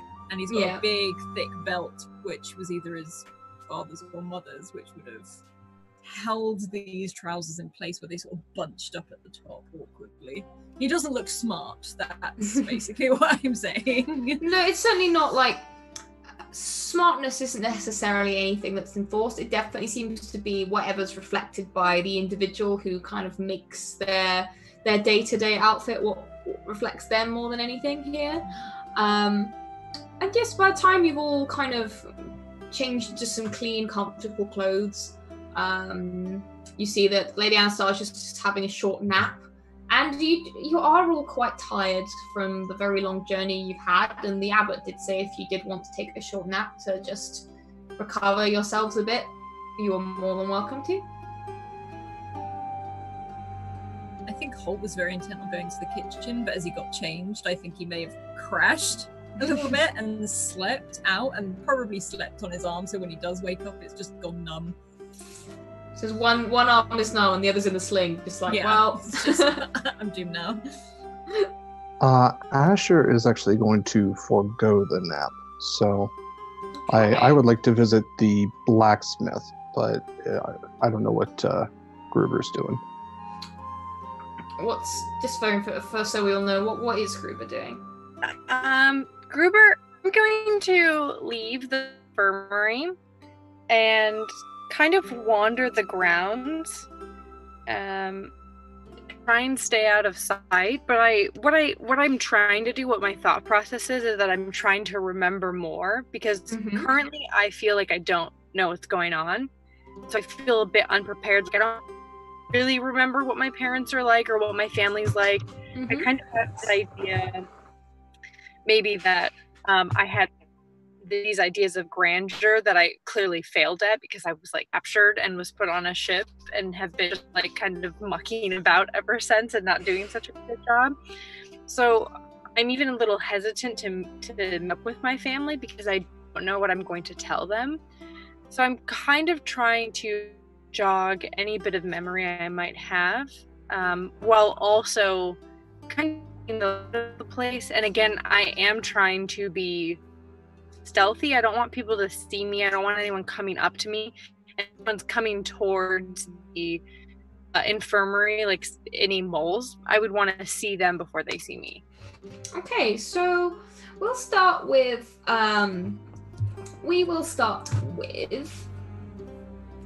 Asher. You think back to your time at the Abbey, and now your memories have pretty much fallen into place. The Abbey doesn't so much have a blacksmith, rather than those beasts that are skilled crafters that make whatever the Abbey needs at any one time. You know that in terms of weaponry, Salamanderstron is the place to go. And even you know from the legends that Martin's famous sword was actually forged by one of your great ancestors, a badger king of Salamanderstron who forged it from the metal of a fallen star. Or at least that's how the story goes. However, if at Redwall things are needed, such as pitchforks, ladles, pots and pans, these are usually made by beasts who just happen to be good at a craft and provide these services. And you remember that one such individual who was certainly quite skilled in smithing, who in fact altered his dwelling somewhat to allow him to follow this, was the recorder. The current recorder of the Abbey, as you think back and your memory kind of falls into place, is a very elderly otter known as Patras. And Patras lives in the gatehouse, as the recorder traditionally always has done, this little red brick cottage just inside the outer gate, which you saw as you entered the grounds of the Abbey itself. And you know that kind of on the side of this little redstone cottage, he used to have a forge where he would make anything that people in the Abbey needed, whether it was a shovel for gardening or a poker for the fireplace. Went to bang on his door. Patras, are you home? So on your way through to the recorder's cottage, you are somewhat waylaid by other Abbey dwellers who are desperate to kind of hear what's happened and what happened and why you're back and what's going on. And there are countless mice and voles and moles and hedgehogs and squirrels who just kind of somewhat maybe a little bit more nervously than they would to the others, because you are the badger defender of Redwall. But they're all eager to know what happened. No, absolutely. Yes. Snakes. Yes. Warbear flocks thing. I don't know. Bits falling off. Yes, we were shipwrecked. Yes, it was terrible. I don't remember that. My favorite color is blue. Yes, no, absolutely. Tree rats, terrifying. They were going to eat the little hedgehog fellow. Yes, no, they didn't. Hedgehog fellow's over there. Great. Okay, autographs. Yes, absolutely. And one by one, you kind of satisfy their questions whilst pushing through and making your way closer towards the old recorder's house. And as you leave, you can definitely hear rumors starting to spread behind you, and tales of giant snakes with scales falling off, or enormous rats in the trees pirating ships. And all sorts of muddled rumors are now starting to develop as you make your way out towards the gatehouse. But you knock on the door, and you hear a very kind of a reedy old voice calling, Janabelle, please could you get the door for me, dear? And there's a kind of sort of scurrying sound as the heavy door is pushed open. And the first thing you see is a young squirrel maid in front of you. She is quite tall for a squirrel and seems to be just getting into her adult years. You see that her paws are stained black with ink, and she's wearing a pair of kind of slightly golden spectacles as she looks up at you. Is this the same squirrel that we saw before holding the book? Yes, this was a squirrel who was holding the notebook as you first entered the gate. Okay. And she instantly looks you up and down, and you see these she's a red squirrel, so these long tufted red ears just poke straight up, and say, Patras, Mr. Patras, sir, The Defender of Redwall's here to see you. And there is a creak from behind her, and it's a fairly small cottage. You get the impression that only Patras lives here, but you remember slowly now that Jennabel has been his assistant for a few seasons now. She was always very, very studious, even as a Dibben. And she became his assistant just shortly before you arrived here and became the protector. And it will probably only be a few years before she inherits the role of recorder herself. But you see Patras, this very, very, very old otter with white-tipped fur and these long, white, drooping whiskers, gets up from a very cozy-looking armchair near the fire and makes his way across the room. Oh, well, hello there. Protector, please, welcome in. Can I get you anything? A cup of tea, perhaps? No, thank you, Patras. What you could get for me is, I suppose, someone who can work a forge and a hammer. Oh, well, back in my heyday, I could make you anything you wanted. Now it's a little bit more tricky. But please follow me, and he leads you through this cottage to the back, where you can see this newer portion of building work has taken place, and you can see a forge that at the moment isn't lit, and all the equipment you would need to work a forge. Okay. Well, Patras, you went and got old on us, so I'm not going to ask you to do this. I suppose everything I need is here. Kept in tip-top condition, just as I always did. As if there were going to be any question as to that. Thank you, Patras. Enjoy your tea. I apologize about the noise, but I think I'll have work to do. Not at all. Do what you always got to do. Do what you do. Just make sure you're back at the hall in time for the start of the feast. I won't be very happy if you miss that. Right. So the original plan was if there was a blacksmith to have them do the work, but I think Asher is going to, since his armor is off, just leave the armor to get worked on later, and not really mess with it. But he knows where the forge is. He knows where everything he needs is. But yeah, I think he's got some work to do later. Okay. In the meantime, Gruber, could you, and I can't believe we're halfway into the game and this is the first roll we're making, could you please roll a stealth check for me? Yes. Give me a second to just pull it up on my phone, because for some reason my computer won't open PDFs. That's totally fine. The thing that computers are supposed to do, which is like open files, it's like their most basic function. Yeah. Just doesn't want to do that. All right. Can I roll a blend in check instead? Yes, of course you can. You're such a nice DM. I would be like, no. I said still. Well, it's more about the way in which you do your sneakery. Holy wow. shit. Whoa. What are the chances? Okay. I've never seen a roll like that. So Gruber just teleports to another dimension. Gruber just drifts into the ethereal plane.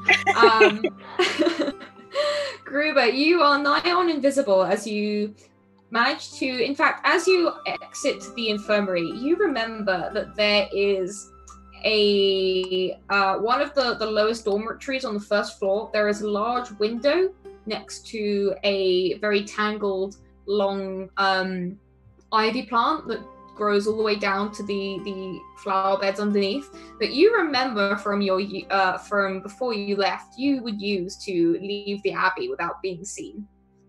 So you take this route and shimmy down the ivy plant and kind of drop into the flower beds, and you can go where you wish undisturbed. I'm going to make a round of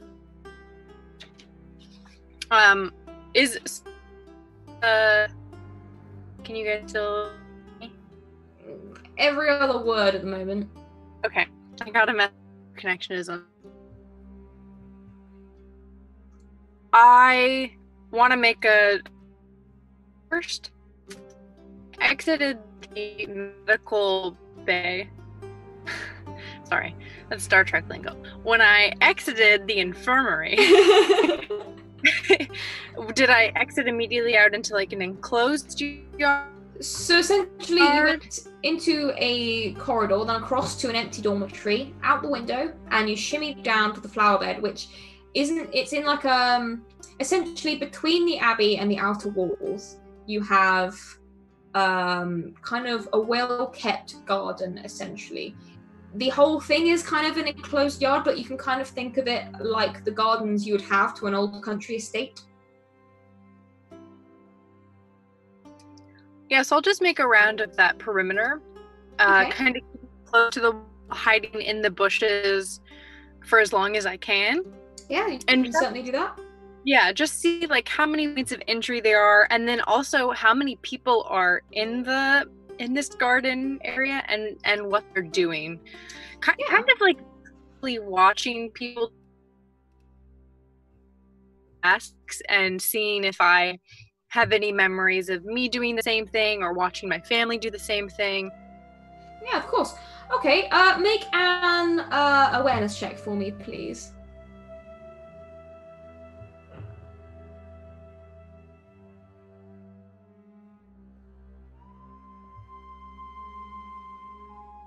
Oh, there we go. They're the bad. Oh, hang on, it hasn't come up for me yet. It's 14. Okay, that's not too bad. It's quite dark now. It's getting on for true autumn, so the nights are drawing in earlier and earlier with every passing night. And as you ghost your way to the perimeter wall and start doing a round, you don't see an awful lot of abbey beasts now out in the open. It's quite late, so most of them have headed into the main abbey to help preparations for the feast. You get the impression that a lot of beasts, even those who work in the grounds, head inside after dark.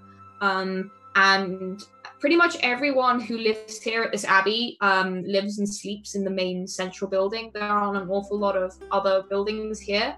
It's essentially this one big fortress surrounded by these very tall walls and then the little gatehouse. However, in terms of exits, there is the gate on the south side, which was the huge pair of double oaken gates that you came through. And then as you're going around, there is a smaller gate on the other side of the abbey wall that's, rather than being defensible because it's very strong, it's a very, very small gate that really only one creature at a time can pass through. So it's kind of defensible by virtue of the fact that not many people could get through it at one time, and it's also quite well hidden. To kind of go through it, you have to go through a slightly more overgrown part of the gardens, and it's almost feels like it's here more as a backdoor kind of escape in the very worst situations if they needed to move people out of the abbey. And as you continue round, you find yourself in a more, as I say, a more overgrown portion of the abbey grounds. There are more trees here, and you find yourself on the edge of an orchard.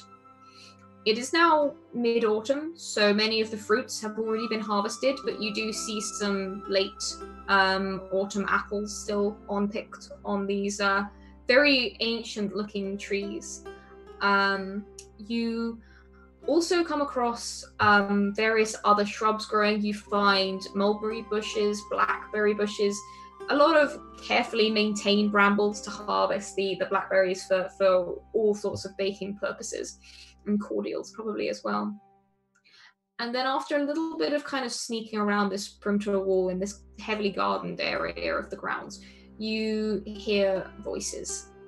And you see a couple of figures silhouetted in the light of what looks like a very rustic looking little red brick shed, which seems to be a place of storing vegetables and equipment outside of the main abbey before it's kind of taken through. And you can see a couple of figures there, but you can't from here quite work out what they're doing.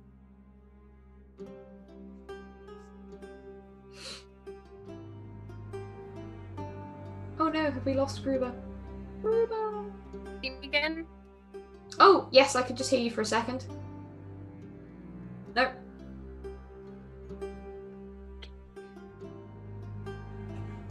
Me? Kind of hear the end of the sentence? Oh wait, no, you might be back now. I'm back? Possibly. You can see me? Yes, can see you, can see you. Good. Can you hear me? I can now, yes.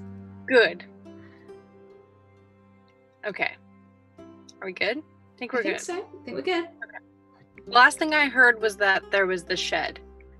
Yes, there's a shed and you can see two figures kind of inside it based on what you can see passing in front of the kind of yellowish light from inside. I will... This has been really the only activity I've seen. Well, Yeah, it seems that almost everyone else is back inside the main building. what time of the day is it? It's getting on for full evening now. It's probably about 7, 8 o'clock. Okay. And when did we arrive? What time did you arrive? Yeah. You probably arrived between 5:30 and 6. You were pretty much immediately rushed to the infirmary, and there was some time spent dealing with your wounds and just a little bit of time for you to rest. And then you almost straight away embarked on your Gruber adventure. Okay, so we haven't been here. No, you haven't been here that long. Okay.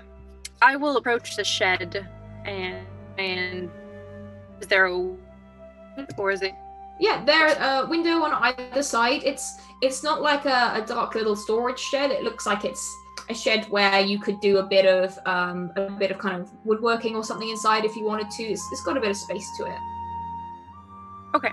I will towards the shed and try and peek through the window. Okay, make another awareness check for me.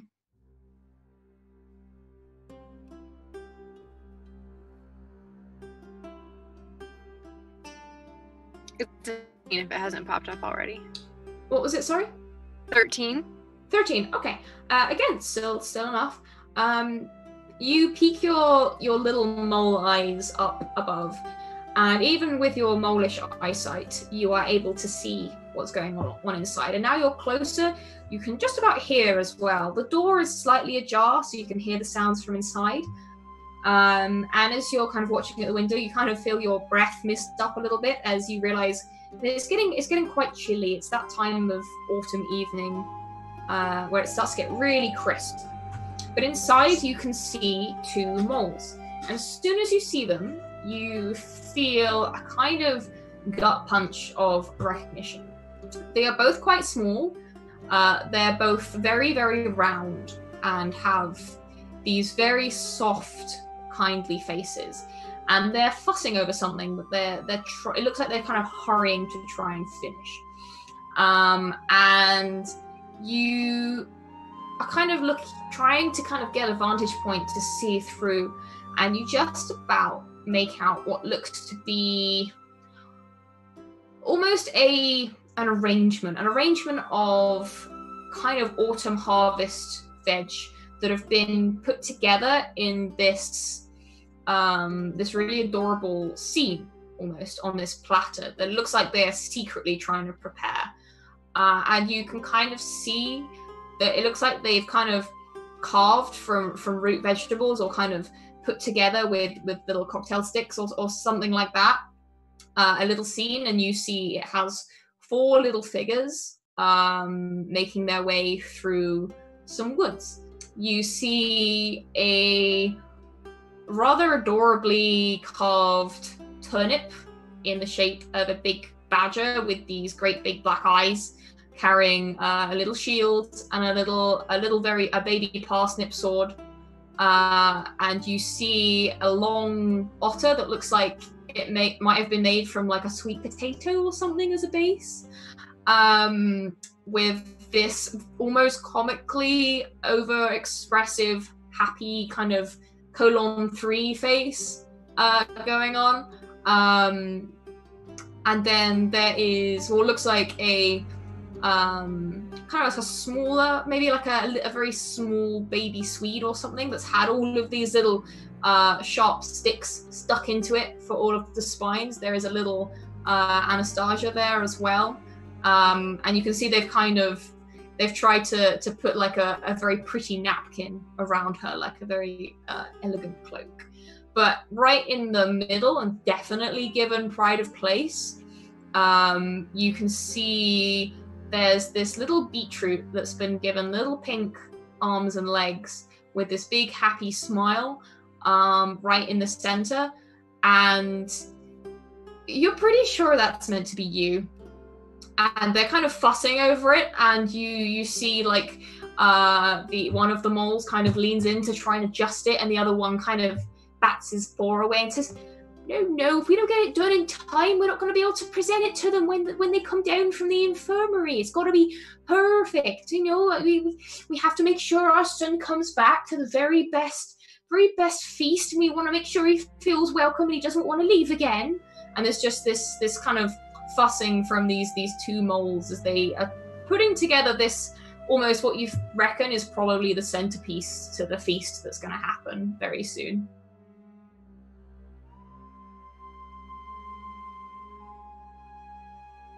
What do you do?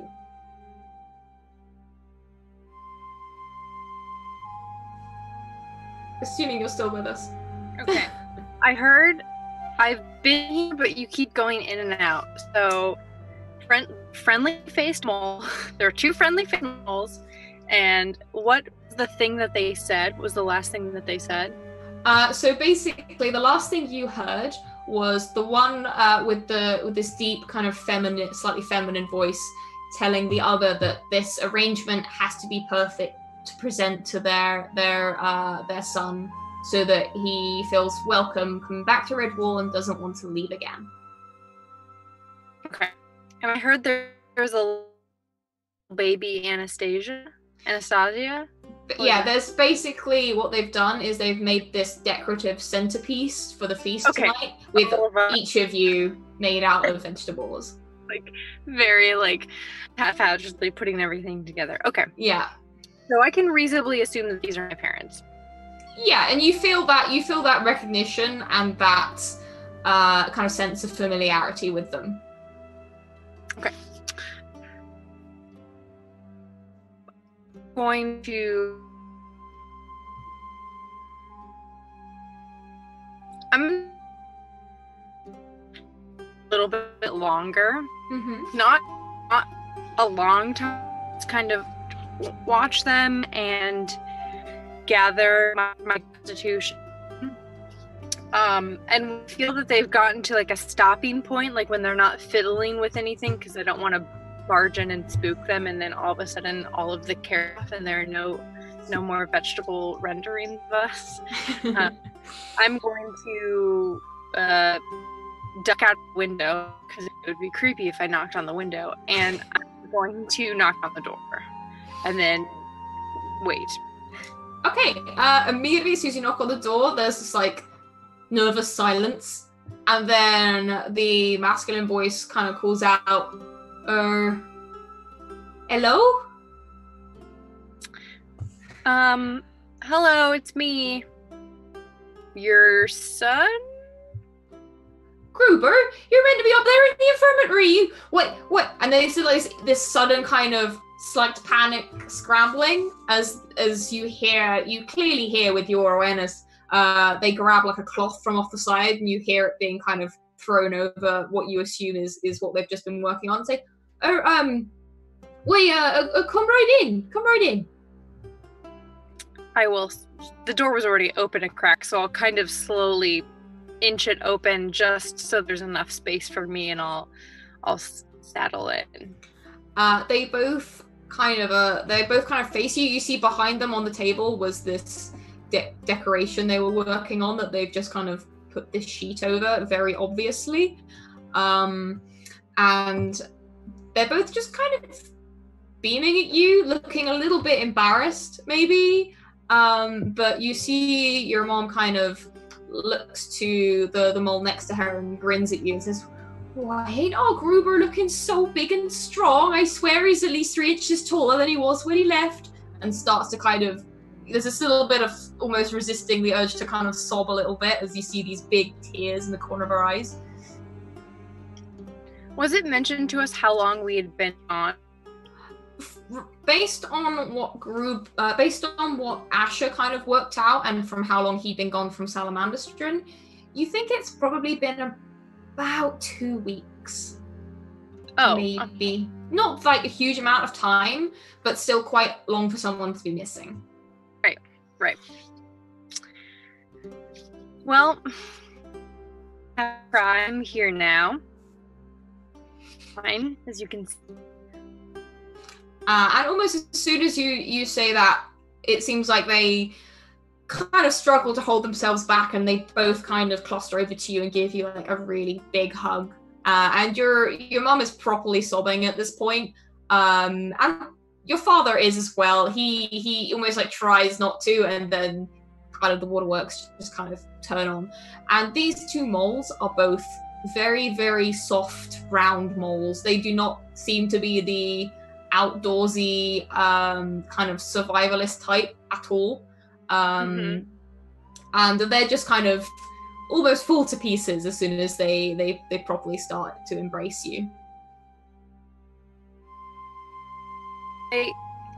I kind of start to tear up a little bit too, you know, with them crying, but I'm like sniffing. I'm like, yeah. So it just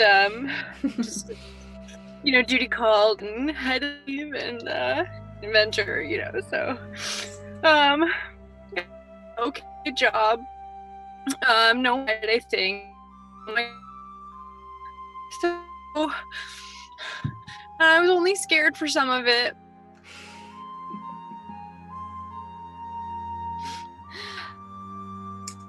Your mother kind of moves away for a sec and wipes away a tear, and just kind of pats you on the shoulder very gently and says, "Well, I know that my Gruber's a proper hero and chased off those villainous foe beasts."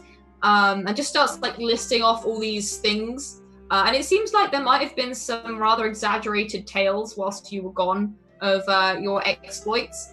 And she kind of continues and says, "Oh, I've been telling you, and I've been telling your 6 little brothers and sisters that you'd be coming back soon and you'd be safe and you'd have beaten those foe beasts right down," and just kind of continues kind of on and on with this tirade of the fact that the both of them had basically just been kind of sticking to the faith that you would come back. Well, I couldn't leave, you know, you alone with the wee beasties. I know how difficult they can be, and there's so much work to be done here. I just was needed elsewhere for a little bit. And they both nod sagely, and you kind of just see these, you know, their molish snouts just bobbing up and down. Says, "Well, you should probably best be running along. I know they're going to be wanting you at the feast, but before you do, I don't suppose could you take this back with you? I know that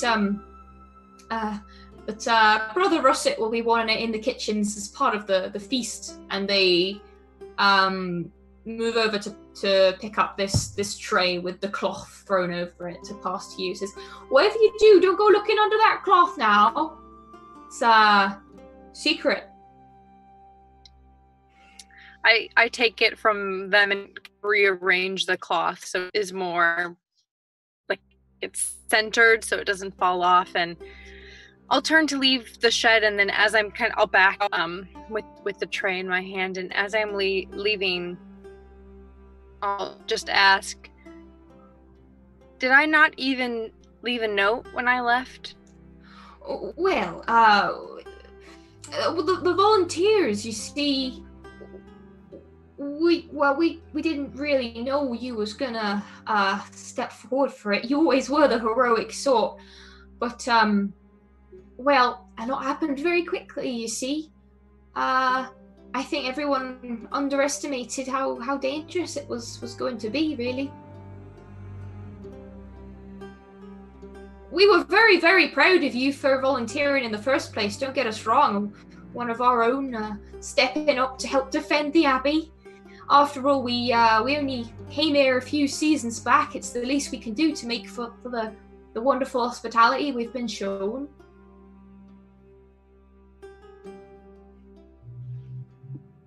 Thank you for being proud of me. Well, of course we're proud of you, son. You've done so much for this little family. We've always been proud of you. Ever since, you bravely stood up and got along with moving away from our old house and coming out here to Redwall, you never complained. Always been our brave little Gruber. I'll nod and leave and close the door and take the vegetable sculpture to the kitchen. Okay, as you kind of make your way back across the grounds towards the main hall in the kitchen. How about Lady Anastasia? Actually, no, you're still napping, so we'll do you last. Holt, what would you like to be doing at this moment? Oh, Holt is strolling towards that kitchen, like March in his stride. If he's told his little sister's there, then he's going to be marching on the way. Yeah, again, similarly to Asher, as soon as you cross the hall, any creatures that are not currently doing some job or other instantly kind of rush you with questions and just start quizzing you about your time away and what happened and where you went. Yeah, he sort of tries to answer, but most of it's like, I don't know. I'll talk to you in a minute. Like, he's really trying to get around, but he doesn't want to be impolite either. So he's in like a real dilemma because he's excited to go and find out about his sister, about his dad, and stuff like that. But seeing these people ask questions, he feels like he has to answer them, even though he doesn't know what's going on. And you're just about to you've just made it to the stairs that lead down into the kitchens. And just as you're about to kind of step forwards and take the paw to the next step, you hear a call from behind you. You hear, Holt! Is that my Holt? I heard you just got back. Turn around and let's get a look at you. And he sort of freezes momentarily and literally does just turn very straight, like around, trying to avoid, like, work out where his tail's going, but he doesn't even turn around to look at the voice that sort of greeted him. You see that another individual has just come down the stairs from the dormitories. You can see about half a dozen Dibbons behind them that look as if they've just been freshly bathed and fluffed up. And you can see a getting on in years otter in front of them, and he's kind of got a towel over one arm and a load of laundry under the other arm. And he's got a pair of spectacles just on the end of his nose, and he's a lot shorter than you. He seems to be slightly more of the scholarly type, but still like fairly trim, still looks after himself. And he's dressed in this fresh kind of green habit. And he looks as well like he looks a little bit damp, as if he's just kind of done bath time from any of the Dibbons. And you just see him beam at you, says, I knew it was you. And you see him just sigh as if this tension that had been built up in him just dissipates, and he relaxes before he strides across the hall, and anyone in the hall just kind of makes space for him as he strides through, and he just gives you the biggest kind of hug and kind of holds you close. And all the Dibbons kind of see this and think it's some kind of game, and you're kind of both swarmed by these 6 small creatures who all decide they are also going to join in the group hug. He almost doesn't notice the Dibbons at first. I think he sort of just, he himself relaxes, almost like it completely memory comes straight back, and he hugs his dad, even though he's probably a lot shorter, so he's sort of like half arched like over, and it's just, hi dad.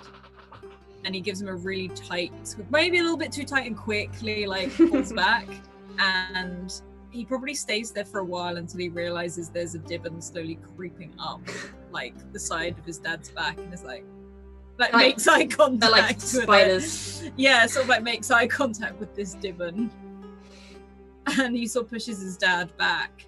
You just see this very small mole just stares at you with these little black eyes. Yeah, just squint back at this tiny like Dibbon of a mole, pick it up and take him off. Like my dad, as I push my dad back, sort of putting this Dibbon down. He's like, "It's good to be back, Dad."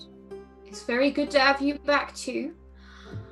I trust you've had quite the adventure on your journey back to Redwall. Yeah, no, I have actually. There were rats. There were and he sort of looks proudly. I snuck all the way through an army camp. I snuck all the way through, and I didn't get seen until the very end. And I don't even think that was my fault. He looks kind of shocked for a moment and says, "I'm afraid you're going to have to tell this story a bit later. I wouldn't want you to have to repeat yourself, and I'm sure the telling at the feast will be the best way to hear it." In front of everyone. If you think you can get away from a feast in your honor and not have to tell a story, you might have another thing coming, my little cub. And as he says little cub, he sort of looks up and down. Well, looks down at his dad, and he's like, "Yeah, you might be right there." He says, "Come on, your sister will want to see you." Yeah, no, that's why I'm on my way down now. I'm going down to the kitchens. Oh, well, in that case, allow me to keep you company. I was just about to head down there and land a Paul myself. You lot all come in, as he looks over at all these Dibbons that are sort of, I'm assuming, crowding around the back of the dad still. You kind of, this little mole just looks up at you and just nods very expressively. Right, I thought you might have been. And he starts walking down the stairs.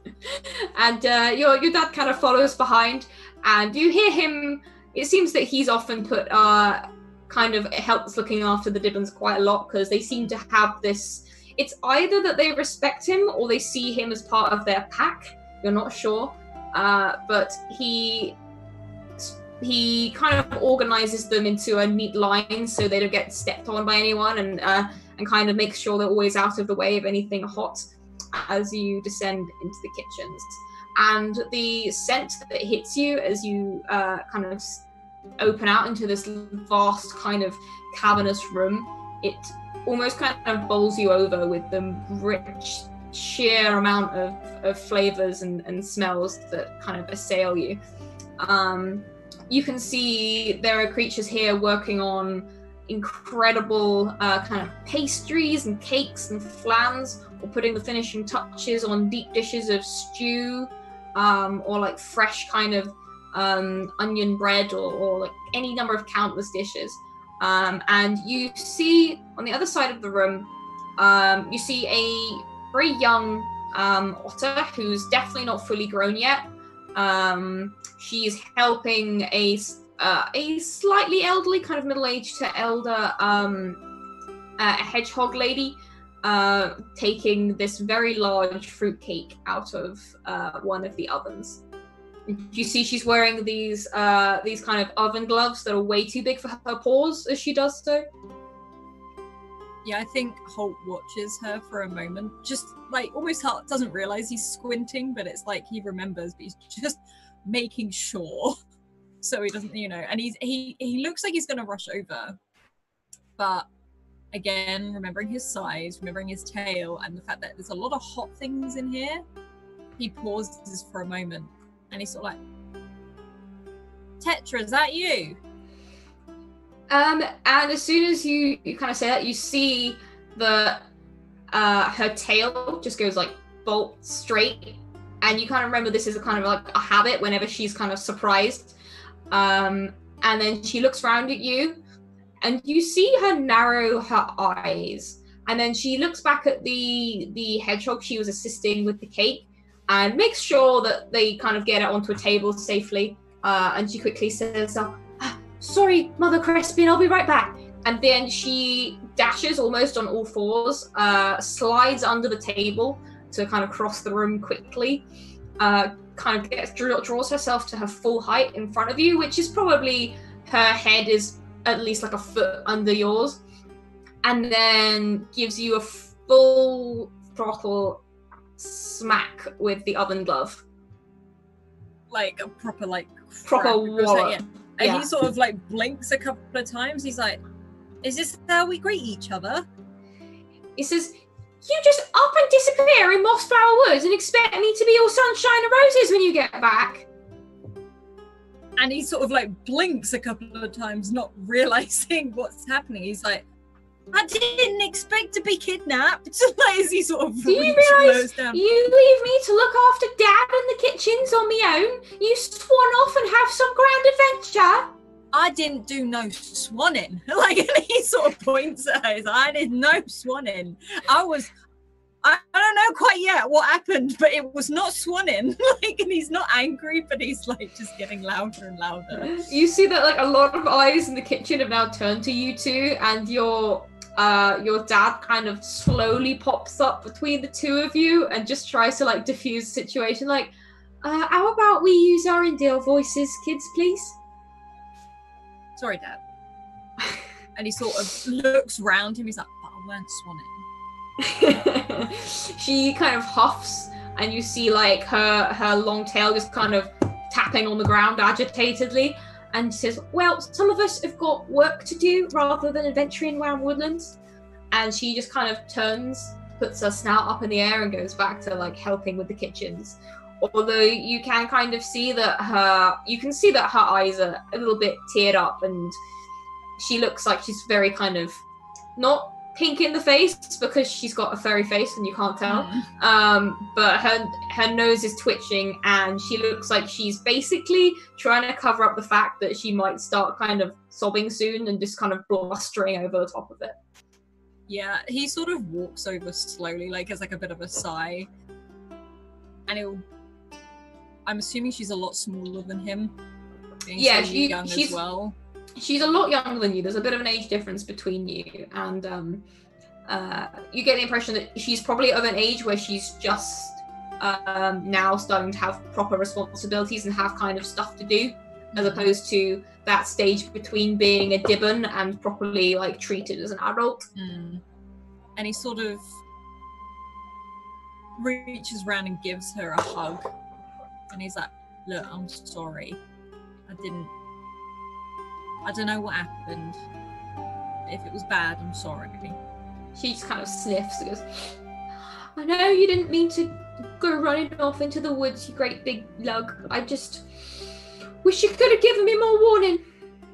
I tell you what, next time I'm going to get kidnapped, I'll give you some warning. Right, at least send a letter or something. I mean, if I could have done, I would have. Or remembered. Right. You know, you've got Mum's temper, right? She just kind of huffs again, doesn't seem to be able to think about what to say to that, and says, "Yeah, he's there, right there, that. It's a good thing." "Well, I suppose I can deign to offer you forgiveness for what you did, because I suppose we're having a big feast in your honour and stuff." Yeah, I don't know how I feel about that yet. Well, there's going to be a lot of good food. I mean, feel good about that. And he sort of just like, "No, that's a very good point." "Well, since you're here, you might as well start lending a paw." And then she immediately kind of just starts handing you things. He's like, "Yeah, okay, I can carry stuff. I'm good at that." And he holds his arms out. And then, yeah, you're just kind of instantly absorbed into the productivity of the kitchen. A lot of people ask you to get things off of shelves or carry big pots of soup here and there.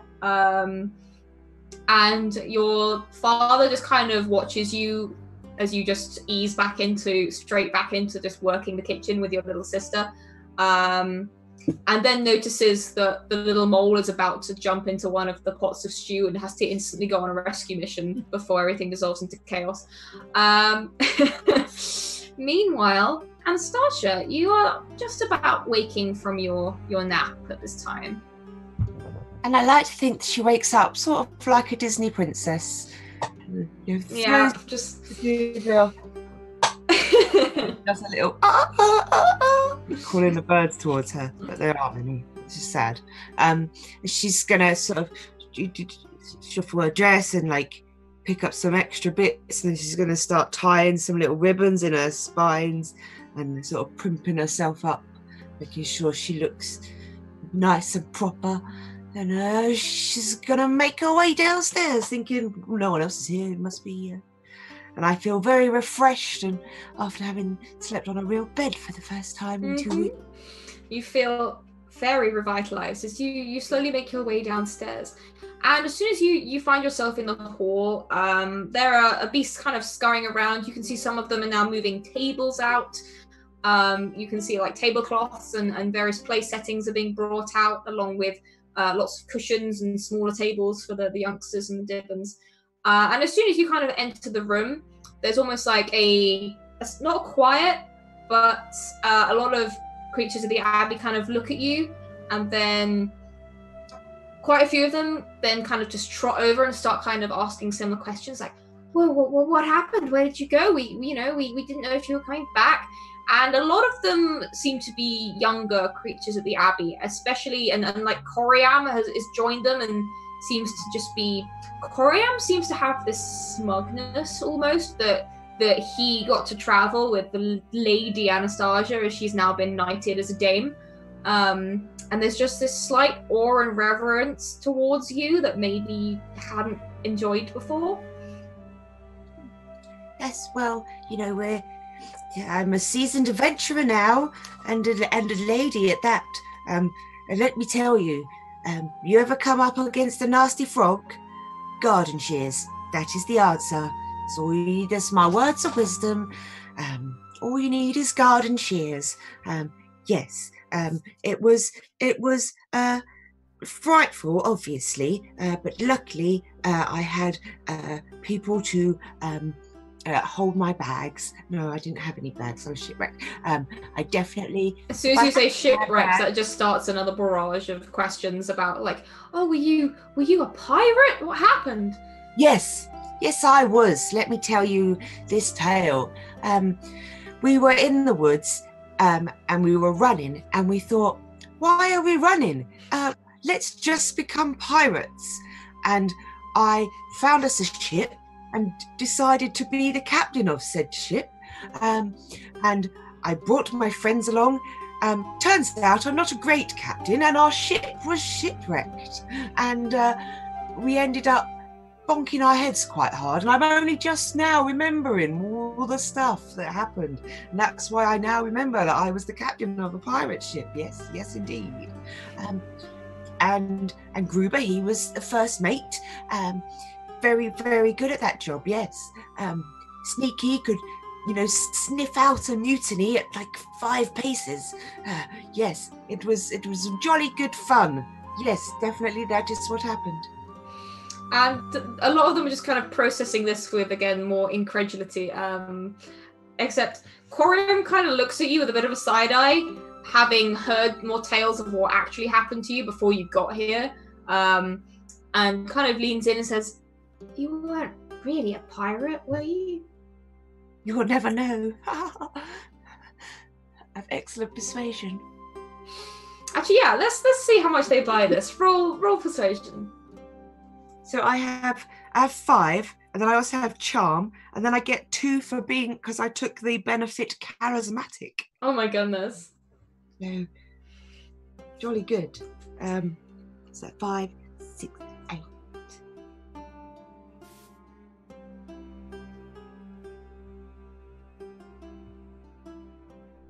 Oh my goodness.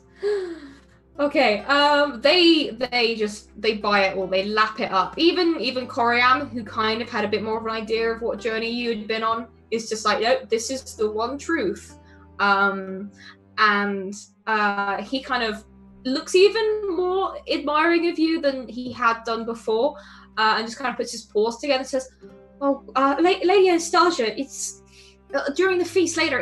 It's gonna have to be you who tells the tale to everyone. You're gonna have to tell us all of your adventures once we've all eaten, and well, please, just can you be our storyteller tonight?"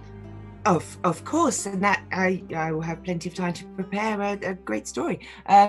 Yes, I shall regale you all with the stories of our heroics. Yes, most definitely. I shall tell you of Holt, who is secretly a ninja and can actually. What's a ninja? It's like someone who hides very well. Oh. And you wouldn't think it from Holt because he's giant. It's very big, yeah. Yes. But actually, no one can see him if he doesn't want you to. They're all just kind of aghast at this new information as you talk to them. And indeed, you're kind of captured there. And a lot of these creatures who've come up to you are... And you start to remember some of them, and they're more familiar one by one. There were a lot of creatures around your age, so kind of young adult, kind of fresh into the worlds of responsibility and having to actually kind of take on some responsibility around the Abbey.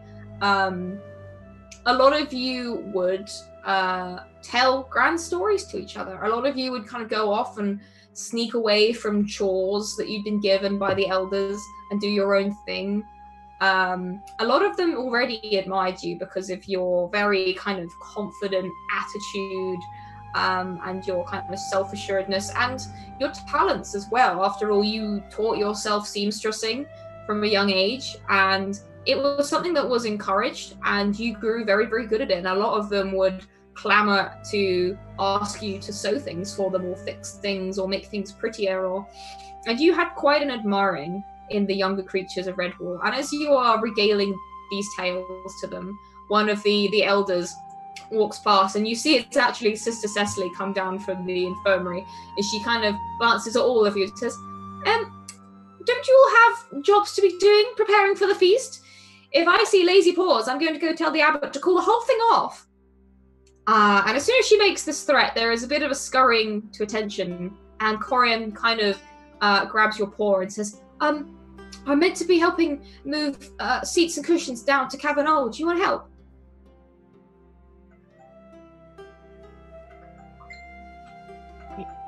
No, I'm a lady, right? I don't carry things anymore. Oh, well, maybe then we just make sure that you get the best seat downstairs before the feast Wonderful, starts. yes, that sounds excellent. All yes, right. And he kind of grabs the chair that he was carrying and leads you to the steps that they start going down to the kitchen. But if you carry on going down, you find yourself in this very, very, very large, almost cavern-like room, which is... It's bigger than the hall upstairs, and it seems to be this immense cavern that's been hollowed out underneath the hall itself. On about the same level with the kitchens, but kind of deeper into the ground. And on one end, you see this immense hearth with a chimney that must lead back up and up and up and out into the open air. And it is blazing, and there's just this deep warmth that warms you right through to your bones that emanates from this hearth. And all around this room, you can see tables have been brought down, and because it's more roomy than the hall upstairs, it can get everyone who lives in the Abbey in here for feasting. And there are cushions spread all around the hearth with small tables, and this one long table for all of the adult animals. And it's a bit of a hive of activity down here. Everyone is preparing. You can see bunches of flowers being arranged around the room and kind of candles being prepared and lit on the table. The first of the dishes are starting to be brought downstairs as well, as Coriam kind of picks out the comfiest looking chair for you and puts it at the head of one of the long tables and makes sure that you've got like an extra plumped cushion on the seat and everything, and says, well, I suppose if you make yourself comfortable, I will, well, I've still got to go do a few chores, I'm afraid. I've still got to go and, I think, bring down some decanters and drinks and stuff. Is there anything else I can get for you? No, I'm sure I can keep myself busy down. Okay. Did you want... I feel a bit useless now, like no one else is here. Do you want me to get some of the drinks? Shall I go get the drinks? Oh, yeah. Come with me. I'll show you way to the kitchen. We can get them together. Okay, yes. I can probably carry one, I don't... Of course. And he very excitedly kind of offers you his hand and kind of leads you back up and around towards the kitchen, and down, in fact, through the kitchen, you see Holt is now working in tandem with a smaller otter that you recognize as Tetra, his little sister. And they've kind of got this tandem double act as they pass things to each other. It's a little bit Chuckle Brothers. To meet you. Yeah, exactly.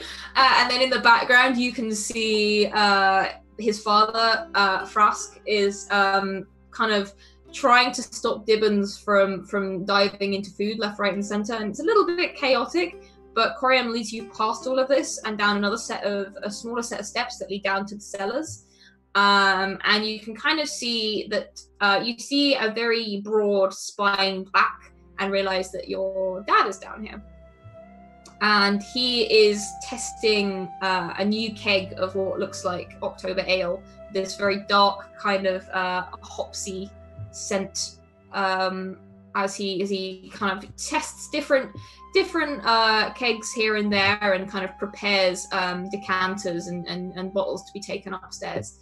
He looks around slowly as he sees you as he sees you kind of descend the stairs towards him, and says, "Oh, what's this? My little Anna's shown an interest in the cellars." I was trying to make myself useful. I thought I would help Coriander here with the carrying of bottles. He smiles and says, "Well, from the sounds of it, my little love, you've already made yourself very useful around here, so how about you take some of this upstairs?" And he passes you a very fine, almost crystalline decanter with this very dark pink liquid inside. So he kind of leans in and says, "This is some of my very best sweet plum wine. Now, I don't usually bring it out, but it seems like occasions don't get much more special than this."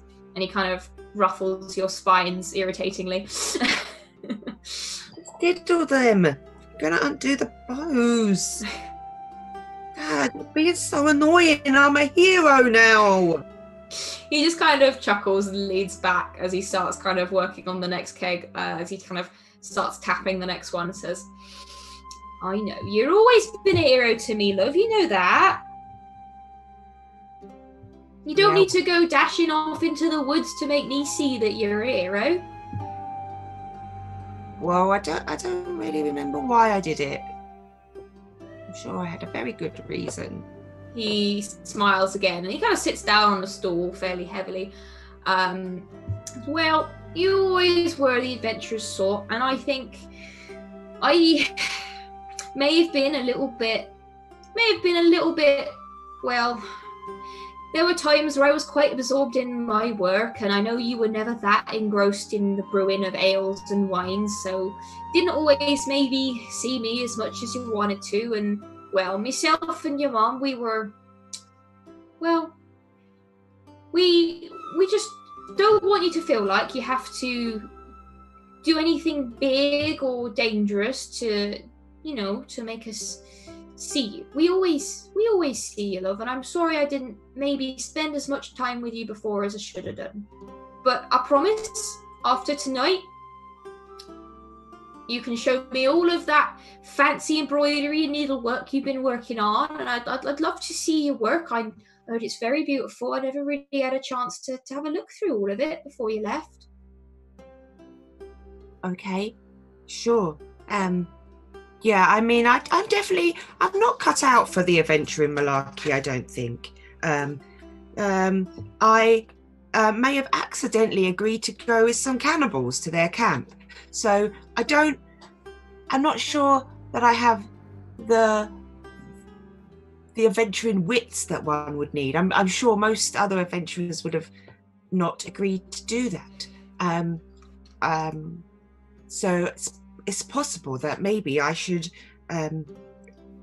stay here. Maybe I should try and take an interest in what you're doing.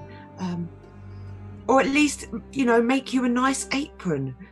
He looks down at this very, very patched and poorly darned apron that's got like wine stains and the kind of marks on it and says, that might be very appreciated, actually.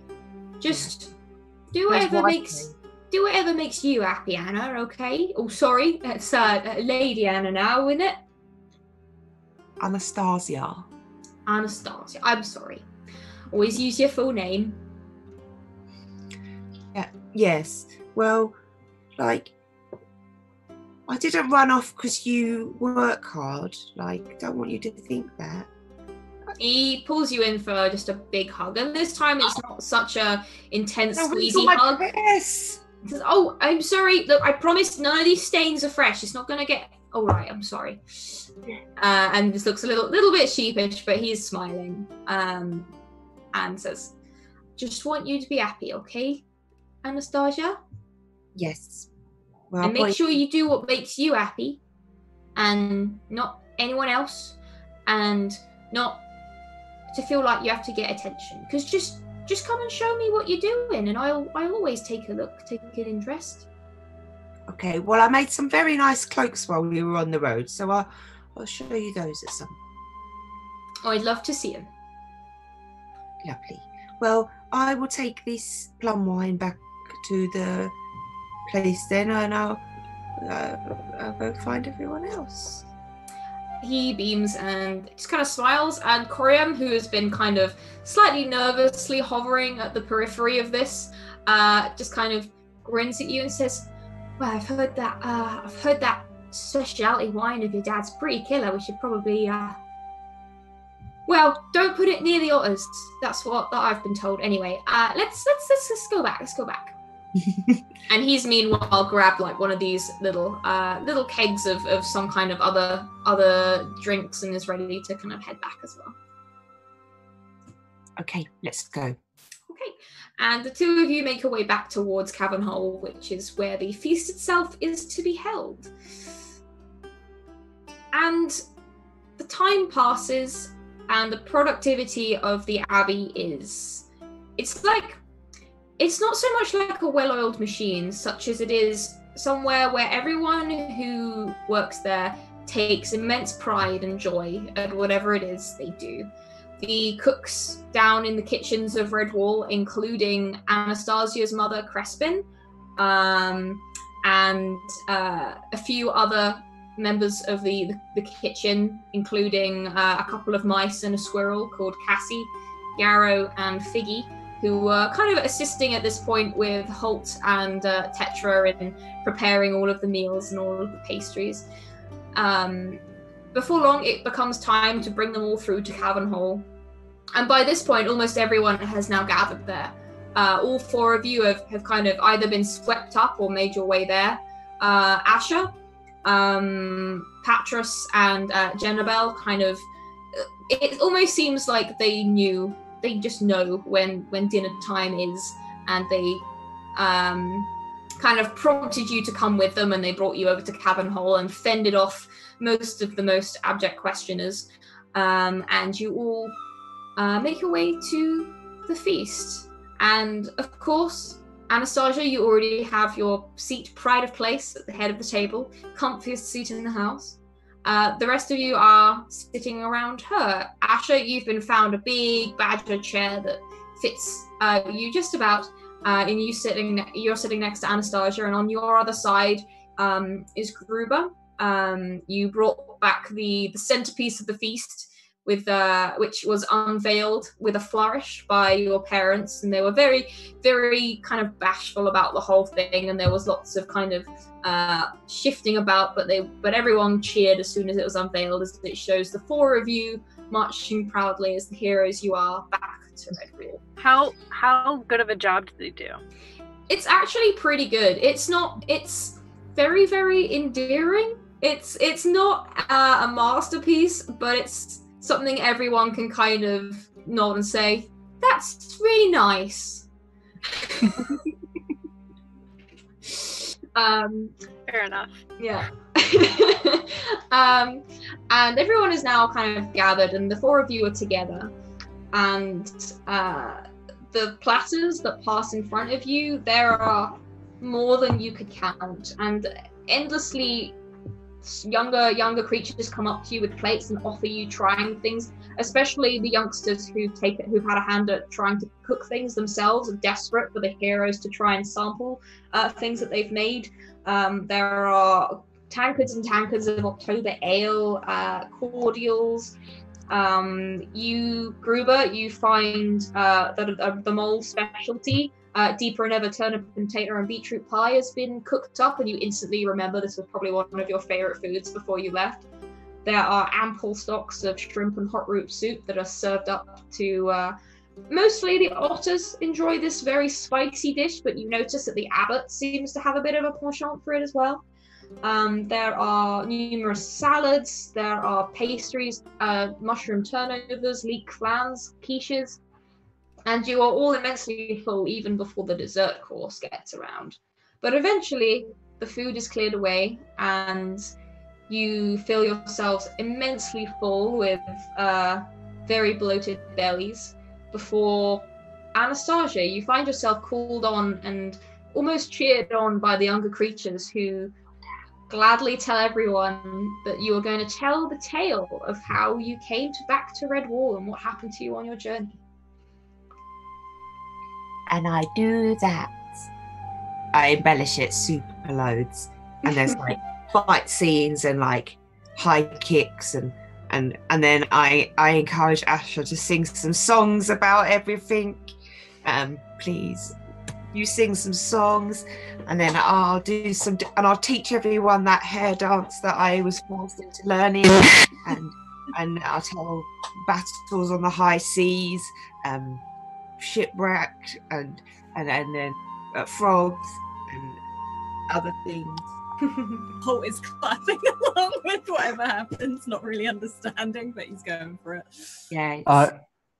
Is Jennabelle writing any of this down as the recorder? Oh yeah, you can see Jennabelle is sitting at the back with her, she's got like her glasses pushed right up her nose, and she's got her little notebook just scribbling everything down. Okay, I'm going to have to add a lot of asterisks to this later. It's 100% accurate. 1,000% accurate. And Anastasia, behind you, you essentially have a full cast of Dibbons that essentially act out everything that you describe as you describe it, and all fight over who gets to be the heroes every time you start basically a new chapter of your story. And as you kind of draw to a close, there is a great cheer that goes up from all of the assembled creatures, and more food is passed around, more drinks, and Gruber, it's worth noting, throughout the storytelling, you've realized that this room by the huge hearth in this cavernous room, this is where you always used to go to have stories told to you, and where you remember those tales of adventure that maybe inspired you earlier on when you were a little bit younger. But the evening wanes on, and after a couple of hours, Holt's father, Frusk, gets to his feet and summons the Dibbons. There's a fair amount of either bribery or discipline to actually make them all go up to all the dormitories to bed. A few of the other adults accompany him, and the sister Cicely goes with him as well to make sure all of the youngsters get put to bed at the right time and don't try to sneak back downstairs.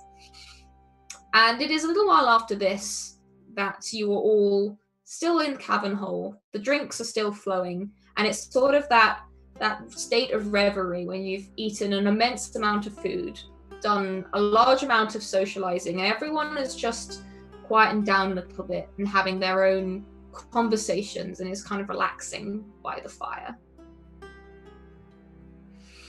Is there anything any of you would like to do or say?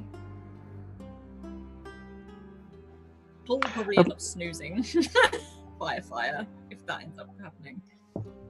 I'd like to make a toast to heroes of Redwall, and may they be remembered even when they themselves cannot. And everyone raises their tankards or glasses or cups. For at this point, a lot of people are drinking tea. They're not hard drinkers here at the Abbey, as they toast To the heroes of Redwall. Toast with tea. This is kind of an abstract question. Would I have any idea what kind of time frame we're talking about for the army actually getting to Redwall? As far as you're aware, they would have at least, because you saved a lot of time traveling with boats up the river. Okay. So as far as you're aware, you would have at least 2 days before they were to get here. Okay, I didn't know if this was like the morning. I'm like, come on, guys, let's. Everyone goes to bed now. And Okay. now that we've had that delicious dinner, there is an army at the gate. All right. Okay. Yeah. No need to panic, everyone. Now then. Okay, and everyone kind of settles down after the toast, and you again have a few minutes of peace.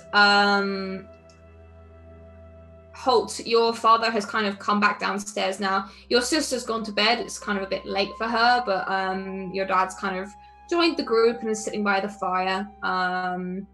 It's just a very nice, homely feeling that you just let wash over all of you just for a few minutes. And then there is a noise from upstairs in the Great Hall. It's almost like a skittering, clattering sound, and then there is kind of a crash as something is knocked over.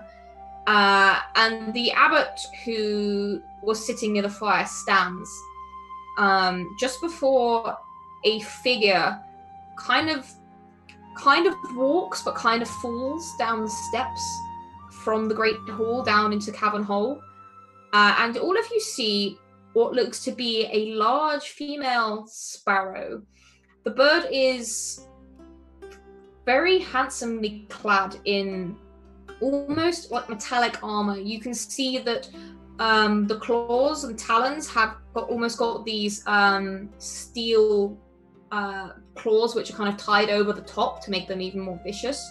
And she has this, not so much a helmet, but like a network of plates that go over the front and down her beak.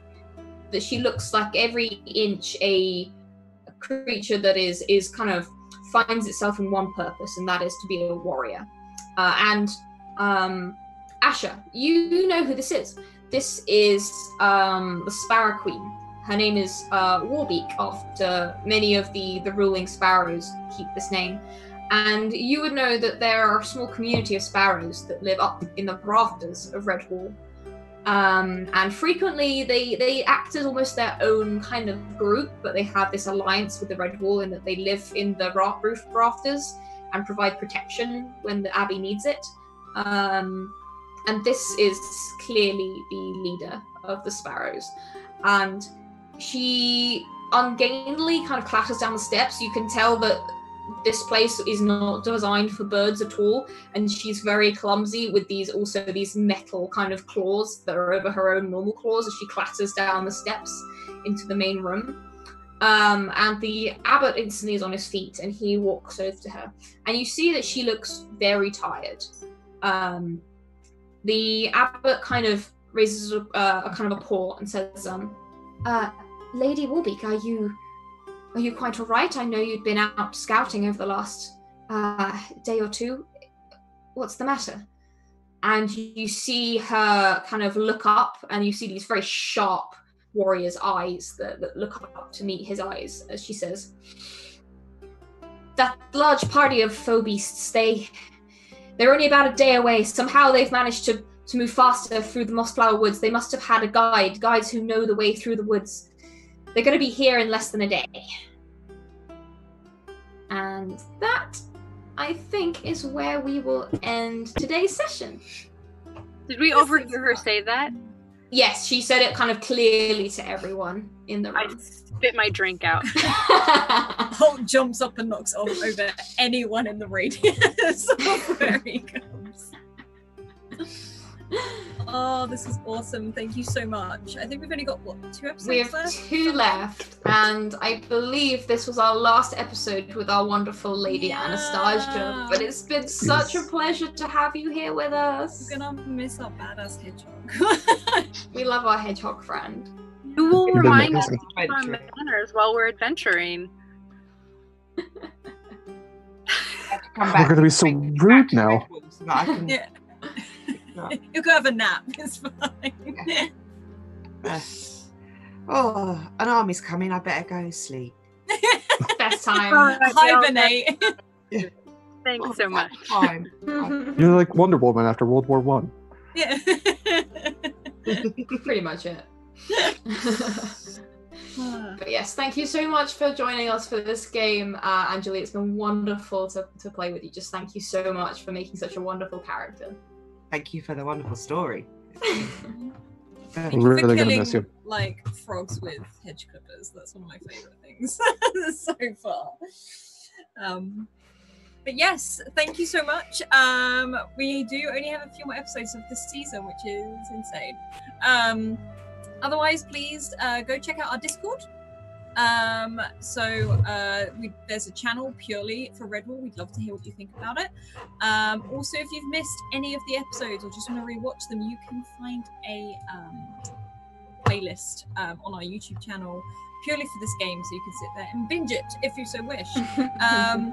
Also, a huge thank you to our wonderful sponsors in the form of the Deck of Many, do the amazing spell cards, and also Mayhem Press, which you can see in action on Argo 37 tomorrow. Otherwise, keep evoking emotions, and we will see everyone next week. Bye. Bye.